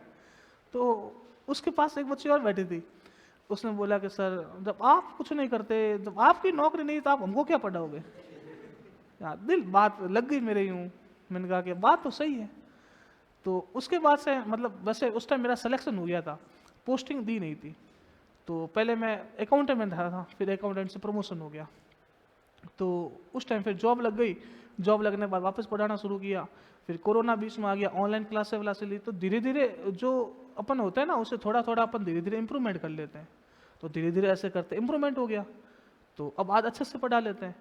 तो वो वाली बात होती, कभी भी कोई भी इंसान परफेक्ट नहीं होता। भले यहाँ पर कोई भी आएगा ना, आप में से मैं अगर आज भी आपको, चाहे आपको कितना भी ज्ञान है, मैं अगर आपको यहाँ पे खड़ा करूँगा आप लोग बोल नहीं पाएंगे। ये होता है, हर किसी के साथ होता है। तो उसके बाद से ना, अब जैसे मैं आरएस के बैच लेता हूँ, आरएस को पढ़ाता हूँ, और अगर मैं ये सोचूं कि मेरा आरएस क्लियर नहीं है, मैंने आरएस दिया था मेरा आरएस क्लियर नहीं हुआ, तो आप लोगों के दिमाग कहीं ना अंदर वो मेंटलिटी आएगी कि सर तो खुद क्लियर है नहीं, तो सर हमको क्या क्लियर करवाएंगे। भले बोले कोई नहीं मुंह पे, लेकिन मन में वो एक फीलिंग तो आती है कि यार आरएस का बैच ले रहे हैं, आरएस क्लियर ही नहीं है। नहीं आते हैं बच्चों के कई ख्याल आते हैं। तो इस वजह से ना हमेशा आप जिस एग्जाम की तैयारी कर रहे हो या आप जिस फील्ड के अंदर हो ना, उस फील्ड में आप लोगों को अच्छा रहना पड़ता है। अगर अपन उस फील्ड के अंदर अच्छे नहीं है, तो अगर मैं नहीं पढ़ूंगा तो मैं आप लोगों को पढ़ा नहीं पाऊंगा। आप लोगों को पता नहीं होगा, ये क्लास लेने के लिए ना हम लोगों को होमवर्क करना पड़ता है 2-2 3-3 घंटे तक, क्योंकि चीज़ें ऐड करनी पड़ती। अगर मैं वही घिसी-पिटी चीज़ें आपको पढ़ाने लग जाऊं जो 10 साल पहले पढ़ाई जाती थी, वो 10 साल का पैटर्न और आज के पैटर्न बहुत रात दिन का फर्क है। मैं अगर समय के साथ अपने आप को अपडेट नहीं करूंगा ना, तो एक समय आएगा जब आप लोग बोलोगे कि सर ये तो बजी हुई कैसेट है, मतलब सुन रखी है हमने बहुत। ये चीज़ें जो नई वाली है ना, उन सबको ऐड करना पड़ता है, उसके लिए मेहनत करनी पड़ती है। आपके पास नॉलेज होगा तब आप ऐड कर पाओगे, आपको परीक्षा का पैटर्न पता होगा तब आप ऐड कर पाओगे। अपन परीक्षा के पेपर देखे ही नहीं, और मैं पढ़े जा रहा हूँ 2015-16 के मैटर पे, तो मरु महोत्सव ये सब कराऊंगा। आजकल पूछता कौन है मरु महोत्सव, नहीं पूछते। और मैं आपको लिखाऊं मोस्ट इंपोर्टेंट मरु महोत्सव बाड़मेर, कौन आएगा, नहीं आएगा। ठीक है, इसको बोलते हैं अपन को धीरे धीरे अपडेशन करना होता है रेगुलर। अगर टीचिंग के फील्ड में है, आपको पढ़ने के फील्ड में, अगर आप आरएस भी बनोगे तो भी आपको रेगुलर अपडेट रहना पड़ेगा, पढ़ना पड़ेगा रेगुलर। नहीं पढ़ोगे तो एक दिन समय ऐसा आएगा जब आपको ये दुनिया उठाकर बाहर फेंक देगी। ये रियलिटी है। आपको अपना नॉलेज एनी टाइम अपडेट करना पड़ता है, पढ़ना पड़ता है। तब बोलते हैं कि हमेशा पढ़ते रहो, और एक बार पढ़ने की आदत पड़ गई ना, उसके बाद आप जब नहीं पढ़ोगे तब आपको ऐसा लगेगा कि यार आज कुछ किया ही नहीं। आदत डाल दी पढ़ने को। और पढ़ाई एक ऐसा टॉपिक है, अगर आपकी आदत पड़ गई और पढ़ाई को अगर आपने अपना मित्र बना लिया, आपको बहुत ऊंचाई तक लेके जाएगी वो। हर जगह आपकी इज्जत होगी, हर जगह आपका मैंने कई आरएस को देखा है जो आरएस तो बन जाते हैं लेकिन उनके पास नॉलेज ही नहीं होता। मैं कई बार ऐसे आरएस अधिकारियों के साथ काम करता हूँ, वो मुझे पूछते हैं कि मोहित जी ऐसा क्या, ये कैसे होगा, मैं उनको समझाता हूँ कि सर ये ऐसे ऐसे होता है। तो आपको अपडेट रहना पड़ता है, आपको हर बार चीज़ें पढ़नी पड़ेगी, बार बार पढ़ना पड़ेगा, तब जाकर आप लोग उस लेवल पे आ पाओगे। आरएस बन भी जाओ फिर भी पढ़ना पड़ेगा, कई किताबें होती है जो पढ़नी पड़ती है। देखो सिलेक्शन ऐसा थोड़ी है मैंने पढ़ लिया मेरा सिलेक्शन हो गया। मैं बहुत बार बोलता हूँ इतिहास क्या है, पढ़ ली रट ली, और लोग आईएएस निकाल देते रट रट के, लेकिन वो आगे फिर सर्वाइव कर नहीं पाते। ठीक है आरएस बनना आईएएस बनना अलग बात है, लेकिन व्यवहारिक नॉलेज होना बहुत अलग बात है। कल दो गुटों के बीच में लड़ाई हो गई, अब एसडीएम को पता ही नहीं क्या करूं, वो मुंडा ढेर के बैठा है, वो क्या मैं कहीं आया मैं कहीं हुआ मैं कहीं हुआ है, लपट होके जा है रहा। होता है ना बहुत बार, कई बार आप लोग पढ़ते हो एसडीएम को थप्पड़ पड़ गई, है ना, पढ़ते हो ना अभी, तो चीजें हो जाती है, मामला बिगड़ जाता है। अब वो तो चलो समझदार थे, उन्होंने कुछ कार्रवाई की नहीं, अगर वो भी थप्पड़ मार देते वापस तो गुस्से में, इस वजह से खुद पे कंट्रोल करना पड़ता है। बहुत चीजें ध्यान रखनी पड़ती हैं इन सब चीजों के अंदर, सिर्फ पढ़ना ही काफी नहीं है, आपको मेंटली बहुत अप्रूव होना पड़ता है। मेंटली इतना स्टेबल रहो कि हमको ये चीज़ करनी है, हमको ये पढ़ना है, अपना टाइम टेबल दिन में 100 काम पड़ते हैं। कभी परिवार में दादाजी बीमार होते हैं, कभी पिताजी बीमार होते हैं, कभी परिवार में कोई काम आ जाता है। एक ऐसा व्यक्ति है जो बिल्कुल 24 घंटे दरवाजा बंद करके बस भले घर में कोई मरे तो मेरे को लेना देना नहीं है, तो वो लोग कभी सक्सेस नहीं होते। हमेशा जो सामाजिक व्यक्ति होता है ना, जो परिवार को लेकर चलता है फिर पढ़ता है, तो वो जीवन में सक्सेस होता है। एकदम ढीठ कठोर दिल ये चीजें कभी भी काम नहीं करती, कि भली परिवार में कोई मरा है तो मरा है, हमारे की मतलब है कौन, तो वो नहीं चलेगा कभी भी। लिखो आप ये फटाफट।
ये ना कॉपी के साइड में लिख देना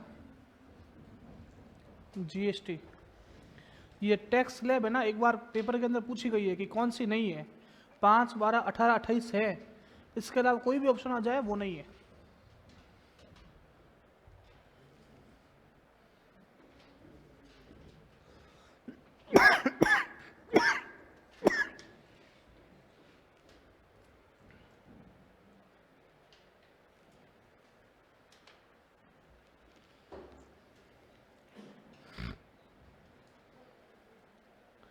चलो हो गया। अब मैं कुछ ऐसे प्रोग्राम की बात करता हूँ, ऐसे सम्मेलनों की बात करता हूँ जिनका आयोजन अपन के राजस्थान के अंदर हुआ है। जैसे अभी पशु परिचर का आपने पेपर दिया, किसी ने ये देखा? देखा है ना? देखा होगा तो आप लोगों ने एक सवाल पढ़ा होगा कि G20 की एक पहली मीटिंग राजस्थान के किस जिले में आयोजित की गई थी? 4 ऑप्शन थे, एक उदयपुर था, जयपुर था, जोधपुर था, कोटा था। उदयपुर। ये G20 की मीटिंग भारत में हुई थी उस टाइम, तो ये सवाल अभी तक बन रहा है। हुई 2023 के अंदर थी, लेकिन सवाल अभी तक आ रहे हैं। तो G20 में पहले बताओ जी का मतलब क्या है? जी का मतलब क्या है? ग्रुप के जनरेशन? जनरेशन नहीं है, ग्रुप है। जनरेशन होता है 4G 5G, उसमें जनरेशन लगता है। यहाँ पर जी का मतलब ग्रुप है, जैसे G7 ग्रुप ऑफ 7, G20 मतलब ग्रुप ऑफ 20। ठीक है, ये ध्यान रखना। चलो, ये मैं परसेंटेज सही है, अब मैं बना के लेके आया परसेंटेज, वो वाला सही है आपके। अब सुनना, ये कुछ फंक्शन है जिनका आयोजन राजस्थान के अंदर किया गया। सुनिए, पहला है GITB, ग्रेट इंडियन ट्रेवल बाजार। जी का मतलब ग्रेट, आई का मतलब इंडियन, टी का मतलब ट्रेवल, बी का मतलब बाजार। ये अप्रैल 2023 के अंदर हुआ था। कहाँ पर हुआ था? जयपुर में। तो आपको सवाल क्या पूछेगा, ये देखो प्री के हिसाब से सवाल है। आपको सवाल प्री के अंदर यूं आएगा कि 23 से 25 अप्रैल 2023 को ग्रेट इंडियन ट्रेवल बाजार का आयोजन राजस्थान के किस जिले में किया गया? आपका आंसर क्या करना है? जयपुर। बात समझ में आ गई? अब ग्रेट इंडियन ट्रेवल बाजार का मतलब ये है कि जो टूरिज्म के हिसाब से लोग घूमने आते हैं, यहाँ पर बाजार खुलेगा, तरह तरह की हैंडीक्राफ्ट की, कुटीर उद्योगों की चीज़ों को दिखाया जाएगा। ठीक है। दूसरा है RDIM, राजस्थान। आर का मतलब राजस्थान, डी का मतलब डोमेस्टिक। डोमेस्टिक का मतलब होता है घरेलू, है ना। आई का मतलब होता है, ये टी है, ये टी है, ट्रेवल। और एम का मतलब मार्ट। ठीक है, तो ये है RDTM। इसका आयोजन हुआ था जुलाई के अंदर। ठीक है। अगला है Indian responsible tourism state summit एवं अवार्ड्स। तो इसका भी आयोजन कहाँ हुआ? जयपुर में। और दो चीजें हैं कुछ पर्यटन के क्षेत्र में। ये 2 फिल्में शुरू की गई थी, ये 2 फिल्में। एक तो है राजस्थान लगे कुछ अपना सा, और ये राजस्थान का वर्तमान में पर्यटन स्लोगन भी है। पहले क्या था? पधारो हमारे देश। उससे पहले क्या था? न जाने क्या दिख जाए। उससे पहले था कलरफुल राजस्थान। अब क्या है? राजस्थान लगे कुछ अपना सा। और दूसरा है रोमांस ऑफ राजस्थान। ठीक है, ये 2 फिल्में शुरू की गई। ठीक है, 4 अगस्त 2023 को। ठीक है, चलो और क्या किया? जयपुर में एक ये मैंने लिख दिया पहले ही, राजस्थान डोमेस्टिक ट्रेवल मार्ट का आयोजन जयपुर में। जैसलमेर में मरु महोत्सव हुआ, वो तो होता ही हर बार, है ना। बाड़मेर में होता है थार महोत्सव, मरु महोत्सव जैसलमेर में, ऊंट महोत्सव बीकानेर में, मारवा महोत्सव जोधपुर में। तो यहाँ पर राजस्थानी फूड फेस्टिवल का अलग से आयोजन किया गया फरवरी 2024 में। बात समझ में आ गई? तो ये अब देखो, इसमें सवाल प्री के हिसाब से ज़्यादा बनते हैं। प्री के हिसाब से सवाल बनेगा कि Indian Rajasthan domestic travel mart का आयोजन राजस्थान के किस जिले में किया गया, या पूछेगा GITB का आयोजन राजस्थान के किस जिले में किया गया। ठीक है, तो ये प्री के हिसाब से सवाल है। या अगर आपको सवाल यूं पूछे कि राजस्थान सरकार द्वारा पर्यटन के क्षेत्र में किए गए प्रमुख कार्यों पर टिप्पणी कीजिए, देखो कैसे लिखोगे? राजस्थान सरकार द्वारा पर्यटन के क्षेत्र में किए गए प्रमुख कार्यों पर टिप्पणी कीजिए। देखो इस सवाल का आंसर इस तरह से बनेगा। राजस्थान सरकार द्वारा 2022 में राजस्थान ग्रामीण पर्यटन विकास योजना की शुरुआत की गई, जिसके तहत 25 लाख तक 9% का ब्याज अनुदान दिया जाता है और 1 करोड़ तक का निवेश करने पर आगामी 10 वर्षों तक SGST का 100% पुनर्भरण किया जाता है। 2021 में ही पेइंग गेस्ट योजना और गेस्ट हाउस योजना की शुरुआत की, साथ ही 2021 में मुख्यमंत्री पर्यटन उद्योग संबल योजना की शुरुआत की, जिसके तहत 25 लाख तक पर 9% ब्याज अनुदान दिया जाता है। राजस्थान सरकार द्वारा राजस्थान में पर्यटकों को बढ़ावा देने के लिए ग्रेट इंडियन ट्रेवल बाजार, साथ में राजस्थान डोमेस्टिक ट्रेवल मार्ट, इन सब का भी आयोजन किया गया। और राजस्थान में पर्यटकों को और आकर्षित करने के लिए 2 फिल्में, एक राजस्थान लगे कुछ अपना सा और रोमांस ऑफ राजस्थान, इनको लॉन्च किया गया। राजस्थान सरकार द्वारा पर्यटन विकास कोष की राशि पूर्व में 5 करोड़ थी, लेकिन पर्यटकों को आकर्षित करने के लिए और मार्केटिंग और ब्रांडिंग को बढ़ावा देने के लिए इस 500 करोड़ की राशि को बढ़ाकर 1500 करोड़ कर दिया गया। ब्रैकेट में लिख देना बजट 2023-24, ताकि उनके दिमाग में रहेगा कि बच्चे को इतना भी पता है कि कौन से बजट के अंदर किया, तो लिख दो बजट 2023-24। राजस्थान सरकार द्वारा पर्यटकों को और आकर्षित करने के लिए पर्यटन सर्किटों का निर्माण किया गया। हाल ही बजट के अंदर वागड़ सर्किट, डूंगरपुर और बांसवाड़ा और महाराणा प्रताप के प्रति राजस्थान का सम्मान प्रकट करने के लिए महाराणा प्रताप टूरिज्म सर्किट के लिए 100 करोड़ रुपए का आवंटन किया गया, जिसके अंदर इन स्थानों को शामिल किया।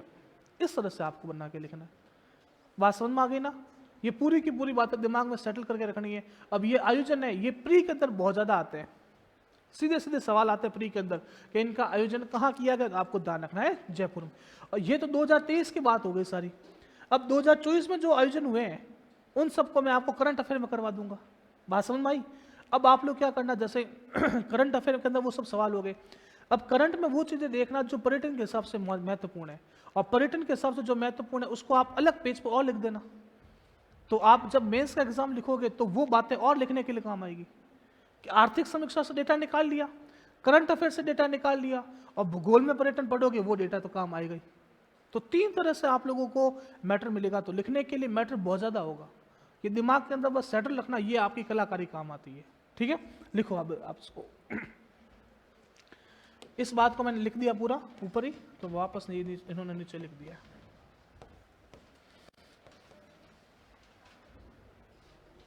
इसको ऐसा कैसा कॉपी के अंदर लिख लो।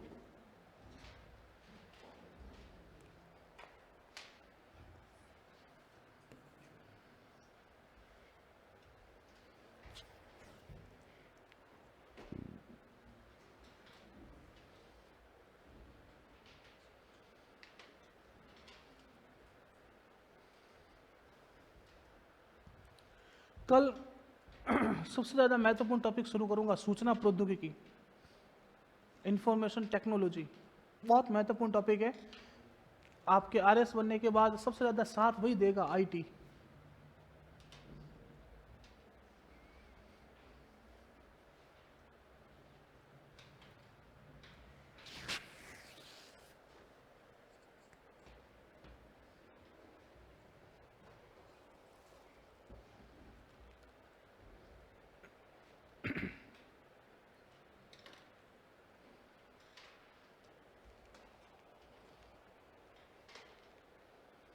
जयपुर में आपको ये भी पता होना चाहिए कि है ना, एक राजस्थान सरकार ने बहुत बड़ी बिल्डिंग का निर्माण किया है।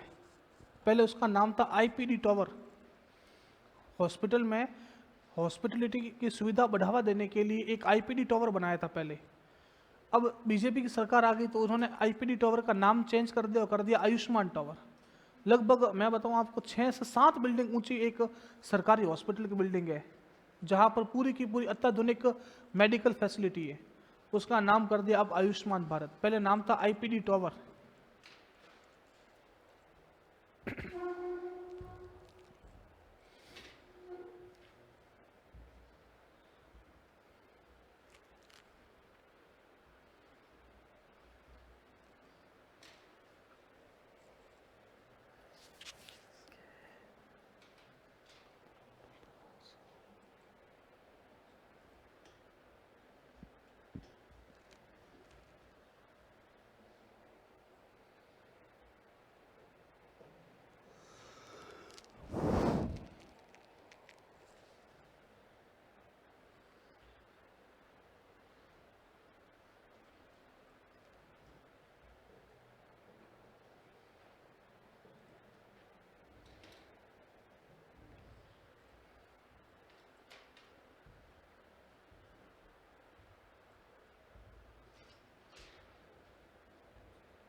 चलूँ आगे, हो गया।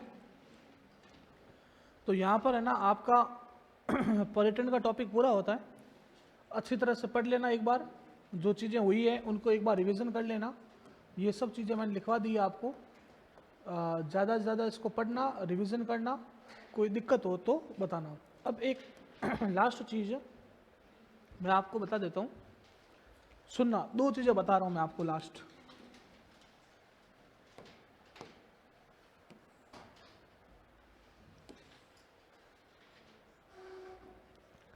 देखो, एक ये त्रिकोण है, इसका नाम है स्वर्णिम त्रिकोण। क्या नाम है? स्वर्णिम त्रिकोण। ये स्वर्णिम त्रिकोण 3 जगहों को आपस में जोड़ता है। एक जगह है दिल्ली और आगरा और जयपुर। पढ़ा हुआ है आपके? कहाँ पढ़ाया? जियोग्राफी में। तो ये पर्यटन की दृष्टि से सबसे महत्वपूर्ण है। अपन के भारत में और राजस्थान की अगर मैं बात करूं तो सर्वाधिक पर्यटक जो आते हैं वह इसी त्रिकोण के अंदर आते हैं। अगर आपको पूछे राजस्थान में सर्वाधिक पर्यटक किस त्रिकोण में आते हैं?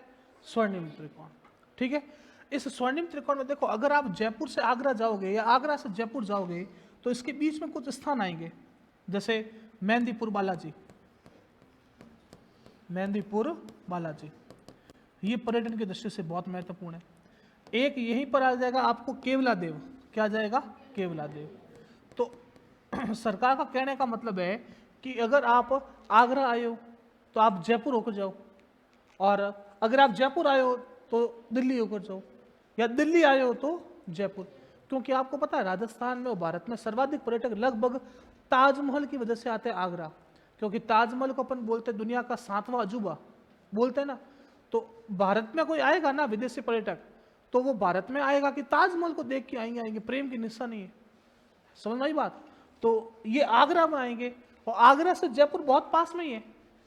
तो भाई अगर तुम आगरा आ रहे हो ना तो बीच में मेहंदीपुर बालाजी जाके आओ और केवला देव जाके फिर जयपुर आ जाओ। अगर आप दिल्ली आ रहे हो तो दिल्ली अगर आप आ रहे हो तो जयपुर आओ, तो बीच में 2 स्थान और आएंगे। एक तो आएगा बेराट। कौन सा आएगा? बेराट। और एक आएगा सरिस्का। कौन सा आएगा? सरिस्का। तो कि यहां से आप आ रहे हो तो आप ये 2 स्थान भी घूम के आइए। तो अगर पूछे राजस्थान में सर्वाधिक पर्यटक किस त्रिकोण में आते हैं, तो राजस्थान में सर्वाधिक पर्यटक इसी त्रिकोण में आते हैं, इसी त्रिकोण में आते हैं। ठीक है, समझ में आ गई बात? क्लियर है? कोई दिक्कत नहीं। एक बात और समझना, ये त्रिकोण एक और है। इस त्रिकोण का नाम मरु त्रिकोण। क्या नाम है? मरु त्रिकोण। इस मरु त्रिकोण में कितने जिले हैं? 3। कौन कौन से? बीकानेर, जोधपुर, जैसलमेर। बाड़मेर नहीं था, लेकिन अभी सरकार ने इसमें बाड़मेर भी शामिल कर दिया। बात समझ में आ गई? तो अब इसमें 4 त्रिकोण हो गए। पहले इसके अंदर बाड़मेर नहीं था, और अभी भी कई जगह बाड़मेर नहीं दे रखा है। ठीक है, वो आपके एग्जाम के पॉइंट ऑफ व्यू से डिपेंड करेगा कि उसके अंदर बाड़मेर है, दिया है कि नहीं दिया है। बाकी इसमें इस तरह से जिले थे। पहला तो था यहां पर बीकानेर, यहां पर था जैसलमेर, और यहां पर था जोधपुर। ठीक है, ये कौन सा त्रिकोण है? मरु त्रिकोण। समझ आई बात? चलो, अब क्या हुआ कि बाड़मेर को यहां पीछे छोड़ दिया था। तो जब बाड़मेर को पीछे छोड़ दिया तो बाड़मेर वालों को यूं जलन हुई कि यार पीछे कैसे छोड़ दिया, तो मामला सेट हुआ नहीं। तो मामला सेट नहीं हुआ तो बाड़मेर वालों ने मिलकर एक त्रिकोण और बना दिया, और इसका नाम रखा सौर त्रिकोण। क्या नाम रखा? सौर त्रिकोण। इसमें के बाड़मेर तो मैं यहाँ पे हूँ 100%। अब जिसको आना है वो आ जाओ। तो यहां से कूद गया जोधपुर, बीकानेर के मेरे दूर पड़ता है, तो जैसलमेर तू आ जा। जैसलमेर। इस त्रिकोण का नाम क्या है? सौर त्रिकोण। समझ में आई बात? ये ध्यान रखना, ये इन दोनों में बहुत ज्यादा कंफ्यूजन होता है काफी बार अपन को। इसमें बाड़मेर को छोड़ा था और इसमें बीकानेर को छोड़ दिया। ठीक है, ऐसे कौन से जिले हैं जो सौर त्रिकोण और मरु त्रिकोण दोनों का हिस्सा है? जैसलमेर और जोधपुर ज। ठीक है, एक सवाल पेपर में और आता है। एक पेपर में सवाल पूछता है कि निम्नलिखित में से कौन सी सोलर सिटी नहीं है।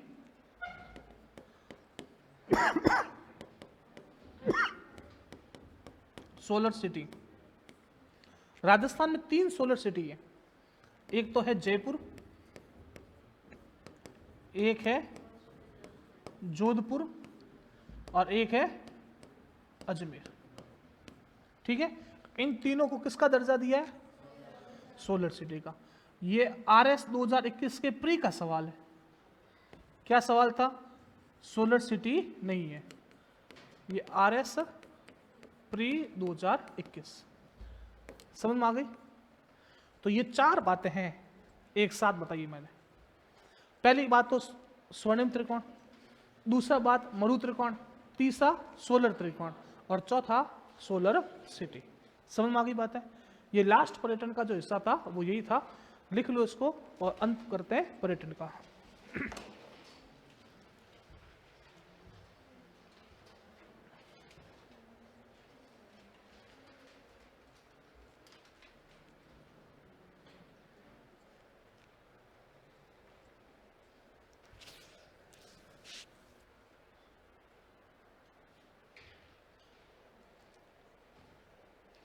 आगरा में 2 चीजें बहुत ज्यादा फेमस है, एक तो ताजमहल, हाँ, आगरा के पेठे और आगरा का पागल खाना, ये भी बहुत ज्यादा फेमस है।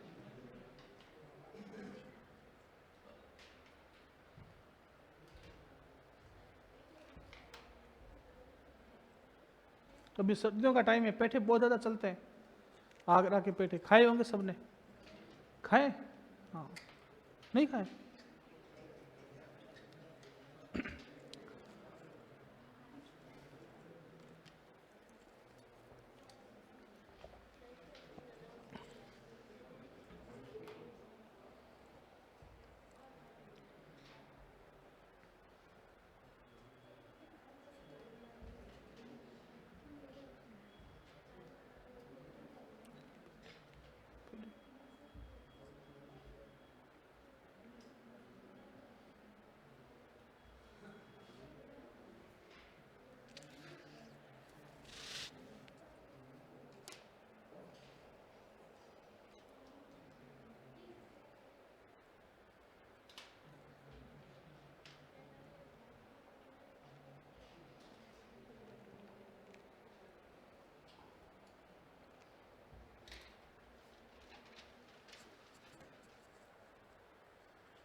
चलो आगे बात करें अपन, यहाँ तक कोई समस्या नहीं होगी आपको।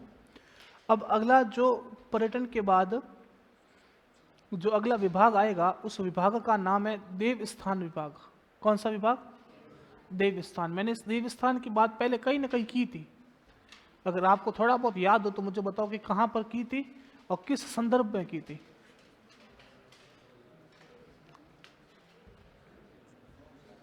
कौन बोला? हाँ, हरिद्वार के लिए। एक जने ने और बोला मोक्ष कलश योजना। हाँ, याद है, अस्थि विसर्जन के लिए। तो आपको देवस्थान विभाग के अंदर 3 योजनाएं ध्यान रखनी जो राजस्थान के अंदर संचालित है। एक योजना है वरिष्ठ नागरिक तीर्थ यात्रा योजना। अब वरिष्ठ नागरिक तीर्थ यात्रा योजना, पता चल रहा है क्या हो रहा है? वरिष्ठ नागरिक इसको बोलते हैं, बूढ़े नहीं, 60 प्लस होते हैं। बूढ़े तो मैं आज की तारीख में अपने आप को बूढ़ा मानता हूँ, लेकिन 60 प्लस होते हैं वो होते हैं बूढ़े। तो उनको अपन बोलते हैं वरिष्ठ नागरिक। सरकार वरिष्ठ नागरिकों के लिए बहुत सारी योजनाएं लॉन्च करती है। जैसे मैं आपको एक एग्जांपल देता हूँ, सुंदा माता अगर आप जाते हैं ना तो वहां पर रोपवे, तो रोपवे का आने और जाने का जो चार्जेस है वह लगभग 135 रुपए। कितना है? 135। लेकिन अगर आपके पास आधार कार्ड है, अगर आप वरिष्ठ नागरिक हैं, तो आपके आने जाने का जो पैसा है वो सिर्फ और सिर्फ 70 रुपए। कितना? 70। तो ये सरकार, ये देखो, ये सरकार क्यों लॉन्च करती है? आपने नीति निर्देशक तत्व पढ़े थे, उसके अंदर आपने एक अनुच्छेद पढ़ा होगा, अनुच्छेद 41 पढ़ा। काम के लिए, शिक्षा के लिए, बेकारी, बुढ़ापा, बेरोजगारी, विकलांगता में सहायता प्रदान करना, ये राज्य का कर्तव्य है। पढ़ा है ना? तो बुढ़ापा है, तो बुढ़ापा है तो राज्य का कर्तव्य है कि तुम लोगों को सपोर्ट करे। इस वजह से अपन को पता होगा कि एक पेंशन योजना चलती है, बुढ़ापा पेंशन योजना। जो वृद्ध होते हैं उनको महीने के 1250 रुपए कुछ मिलते हैं। तो एक वरिष्ठ नागरिक तीर्थ यात्रा योजना, इसके अंदर ये बोला है कि जो भी लोग वरिष्ठ है, मतलब 60 प्लस है, तो उनको तीर्थ यात्राओं के दर्शन करवाए जाएंगे, उनको घुमाया जाएगा, उनको तीर्थ यात्रा बताई जाएगी। जैसे रामेश्वरम है, अपन के यहाँ पर द्वारिका है, जगन्नाथपुरी है, ये सब अपन के तीर्थ स्थान है। और अपन के हिंदू धर्म में ये होता है कि अपन जीवन में एक बार के तीर्थ यात्रा जाके आते हैं, ताकि अपने जो पाप किए हैं जीवन भर में वह 60 साल के बाद डूब जाए। तो एक तो सरकार ने शुरू की थी वरिष्ठ नागरिक तीर्थ यात्रा योजना रेल मार्ग के द्वारा। किसके मार्ग के द्वारा? रेल मार्ग। और अब दूसरी सरकार ने और शुरू की है हवाई जहाज के द्वारा। और हवाई जहाज के द्वारा आपको पशुपतिनाथ ले जाया जाएगा। पशुपतिनाथ कहाँ है? पशुपतिनाथ कहाँ है? कहां पर है? पशुपतिनाथ नेपाल में। कहां पर है? नेपाल में। ठीक है। तो एक बात ध्यान रखना, देवस्थान विभाग के द्वारा वरिष्ठ नागरिक तीर्थ यात्रा योजना का संचालन किया जा रहा है, जिसके अंदर राजस्थान के वरिष्ठ नागरिकों को भारत के विभिन्न तीर्थ स्थानों का भ्रमण करवाया जाएगा। यह भ्रमण रेल द्वारा और वायुयान द्वारा होगा। वायुयान द्वारा सिर्फ एक जगह का ही है, किसका? पशुपतिनाथ। समझ में आ गई बात? दूसरी योजना मैंने आपको समझाई थी मोक्ष कलश योजना। ये मैंने आपको बताई थी RSRTC के समय कि यह योजना का क्रियान्वयन RSRTC कर रहा है, लेकिन इसके लिए पैसा कौन दे रहा है? देवस्थान सरकार। वो भी सरकार है, ये भी सरकार है। कौन दे रहा है? देवस्थान विभाग। तो देवस्थान विभाग की एक योजना और है मोक्ष कलश योजना। इसके तहत परिवार के किसी प्रियतम या प्रियतमा की मृत्यु होने पर हिंदू रीति रिवाजों के अनुसार उनके अस्थि कलश का गंगा जी में विसर्जन करने हेतु परिवार के 2 सदस्य हरिद्वार की निःशुल्क यात्रा कर सकते हैं। ये योजना कौन सी है? मोक्ष कलश योजना। तीसरी एक योजना और है सिंधु दर्शन। कौन सी? सिंधु दर्शन कहां पर है? सिंधु कहां है? लद्दाख में है ना। आप लोगों ने पढ़ा होगा सिंधु नदी, पढ़ी है। एक आपने पढ़ा होगा सिंधु जल नदी विवाद, पढ़ा? हाँ, पाकिस्तान। ये मेंस के अंदर पहले सवाल आते थे, सिंधु जल नदी विवाद 1960 के अंदर हुआ था। भारत के उस समय प्रधानमंत्री थे जवाहरलाल नेहरू, और पाकिस्तान से आया था अयूब खान। वर्ल्ड बैंक, उस समय भी नाम पढ़ा होगा आप लोगों ने, कि वर्ल्ड बैंक की मध्यस्थता हुई थी, और उसके तहत अपन ने ये बोला कि सिंधु, झेलम और चेनाब, इनका पानी तो पाकिस्तान रखेगा, लेकिन 20% पानी भारत रखेगा। और रावी, व्यास और सतलज, इनका 80% पानी भारत रखेगा और 20% पानी पाकिस्तान रखेगा। पढ़ा है ना ये, या नहीं पढ़ा? बगलियाहार, दुल्हस्तीन, ये सारी परियोजना, किशन गंगान, नहीं पढ़ी आप लोगों ने? ये पढ़ोगे तो पता चलेगा। तो सिंधु नदी ये लद्दाख के अंदर है, और यहां पर लद्दाख है, यहां पर लेह है। इन दोनों के बीच में एक स्थान आता है सियाचिन। सुना नाम? सियाचिन भारत का सबसे ऊंचा युद्ध स्थल है। भारत का नहीं, विश्व का सबसे ऊंचा युद्ध स्थल है। यहाँ पर भारतीय सेना तैनात रहती है, और यहाँ का जो टेम्परेचर है ना, वो माइनस में रहता है 15 डिग्री 20 डिग्री। माइनस में 0 डिग्री पर तो बर्फ होती है, 0 डिग्री बर्फ है, 0 डिग्री से भी माइनस में 15 डिग्री 20 डिग्री। अगर सर्दियां होती ना तो सर्दियों में वहां पर कोई सैनिक रह नहीं पाता, गर्मियों के अंदर वहां का टेम्परेचर इतना रहता है। तो जब सर्दियां आती है तो जो भारतीय सेना है ना वो ऊपर से नीचे आ जाती है। तो एक बार क्या हुआ कि पाकिस्तान को जो मिर्ची लगी कि मैं भारत के चूटियां भरूंगा। अब चूटियां कैसे भरूं? तो क्या कि ये इस पर अधिकार किसका है? भारत का, सियाचिन पे। और सियाचिन बहुत ऊंचा युद्ध स्थल है। तो एक बार अगर अधिकार कर लिया ना तो वापस यहां पर जिसका अधिकार कर लिया उसको हराना बहुत मुश्किल है। तो जब सर्दियां खत्म हुई, भारत की सेना ऊपर जाने लगी, उससे पहले क्या किया, पाकिस्तान अपनी सेना को ऊपर भिजवा दिया। तो वो ऊपर पहुंच गए और भारत की सेना नीचे। अब ऊपर से नीचे आक्रमण करना आसान रहता है बजाय नीचे से ऊपर आक्रमण करना। तो वो ऊपर से आक्रमण कर रहे थे, भारत की सेना ऊपर चढ़ नहीं पा रही थी। और भारत को अगर ये लगा कि सियाचिन है ना, ये एक तरफ पाकिस्तान है एक तरफ चीन है, बीच में भारत है, अगर सियाचिन पर पाकिस्तान अधिकार कर लिया तो भारत के लिए भविष्य में बहुत बड़ी समस्या होने वाली है। तब भारत ने एक ऑपरेशन शुरू किया था, साल था 1984 शायद। 1984 में एक ऑपरेशन शुरू किया, ऑपरेशन मेघदूत। पेपर में आज भी आते हैं कि ऑपरेशन मेघदूत का संबंध किससे? वो सियाचिन से था। और मेघदूत से ऑपरेशन शुरू किया था 1984 में और वहां से पाकिस्तान की सेना को खदेड़ा था। आपने एक मूवी देखी होगी लक्ष्य, ऋतिक रोशन की मूवी है ना? तो बहुत शानदार मूवी है। उस मूवी के अंदर बताया गया कि किस तरह से सियाचिन को विजय किया था। तो उसके बाद 1984 में ऐसा खदेड़ा कि फिर बाद में वापस इतने साल हो गए पाकिस्तान नाम ही नहीं लिया कि सियाचिन जाऊं कभी नहीं। और सियाचिन इतना ऊंचा है कि पूरे टाइम बर्फ से ढका रहता है। इस वजह से अपन इसको बोलते हैं कि सफेद पानी। भारत का कौन सा स्थान सफेद पानी के नाम से जाना जाता है? सियाचिन। बात समझ में? तो वहां पर एक स्थान है सिंधु दर्शन, और सरकार ने बोला, राजस्थान की सरकार ने, कि अगर आप सिंधु दर्शन जाओगे, वहां पर यात्रा करने जाओगे, तो हम लागत का 50% देंगे। लागत का 50%। अब मैं अमीर आदमी था, मैं 5 स्टार होटल में रुका, मेरा बिल आ गया 10 लाख। मैं सरकार को बोला 5 लाख लो, आने दो। सरकार ने क्या करा? अधिकतम 10,000। समझ आ गई? या तो लागत का 50% या अधिकतम 10,000, मतलब 20,000 ही खर्च कर सकते हो आप। ये योजना कौन सी है? सिंधु दर्शन योजना। तो देवस्थान विभाग की 3 योजनाएं, वरिष्ठ नागरिक तीर्थ यात्रा योजना, दूसरी सिंधु दर्शन योजना और तीसरी मोक्ष कलश योजना। तीनों समझ में आ गई? ये तीनों कौन से विभाग द्वारा संचालित है? देवस्थान विभाग। सुनो, ये देवस्थान विभाग। कई कई धार्मिक स्थानों के लिए मुफ्त रेल यात्रा। सुनो, जगन्नाथपुरी, रामेश्वरम तथा पशुपतिनाथ काठमांडू के लिए हवाई माध्यम से मुफ्त यात्रा करवाई जाएगी। मोक्ष कलश योजना में ये बस पॉइंट ध्यान रखना, कितने सदस्य हैं? रोडवेज बसों के द्वारा, यूं नहीं कि स्लीपर में प्राइवेट में चले जाओ। सिंधु दर्शन, लद्दाख स्थित सिंधु दर्शन की यात्रा, व्यय का 50% अधिकतम। ये सरकार ऐसे पॉइंट जरूर डालती है। ये ऐसे पॉइंट मैंने आपको एक जगह और बताए थे, कहां पर? मुख्यमंत्री लघु वाणिज्यिक वाहन रोजगार योजना, याद है? 15 लाख तक का लोगे तो 10% या अधिकतम 60,000। ऐसा नहीं कि 15 लाख उठा ले 1.5 लाख सरकार को मांगोगे, 1.5 लाख आने दो, नहीं, अधिकतम 60। यहां पर व्यय का 50% या अधिकतम 10,000। मैं तो बोलता हूं कि व्यय का 50% क्यों किया, फिर अधिकतम 10,000 ही करते। सही बात है कि नहीं?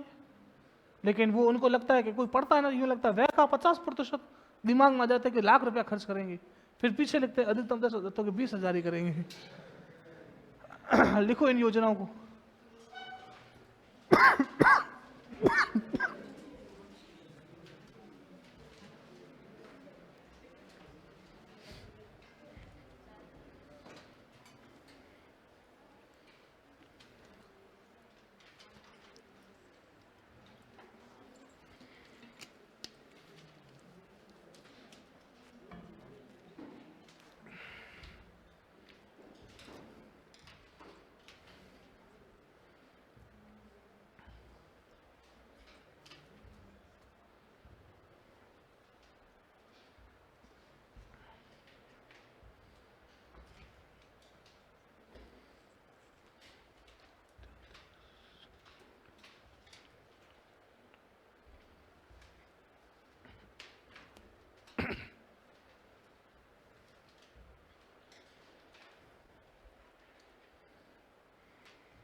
किसमें? हाँ, ओनली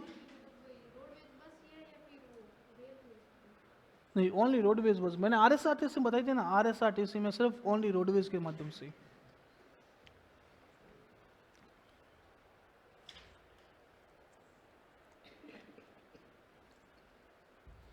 अभी आपको पता होगा सरकार ने ना अयोध्या की यात्रा और करवाई है।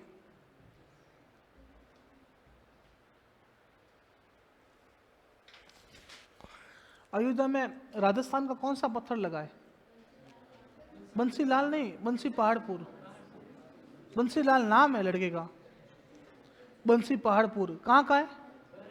भरतपुर का। और इसके अवैध खनन को रोकने के लिए कौन सा अभियान शुरू किया? अरावली।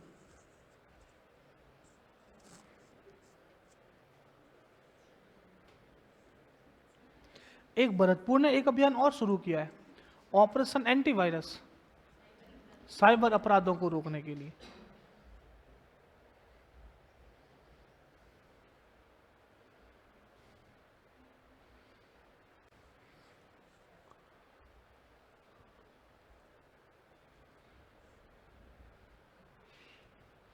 कुंभ का मेला कितने साल बाद बढ़ता है?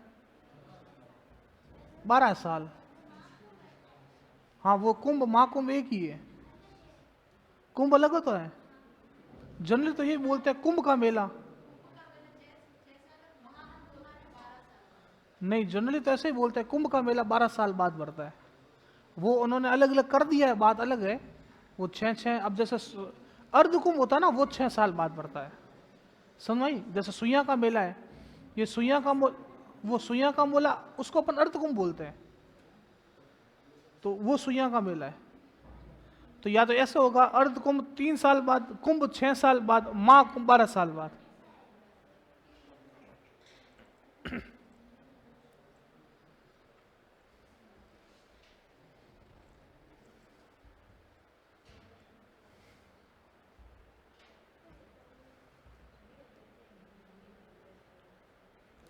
चलो एक बात और बताओ, एक अंबुबाची का मेला है, वो कहां पड़ता है? अंबुबाची का मेला, अंबुबाची का मेला।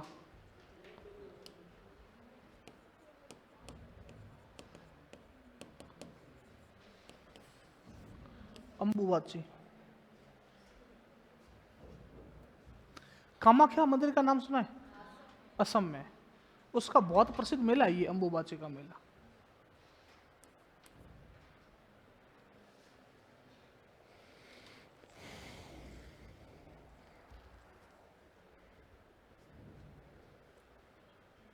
ठीक है, तो आप लोग लिख दोगे, मैं क्लास खत्म करूं?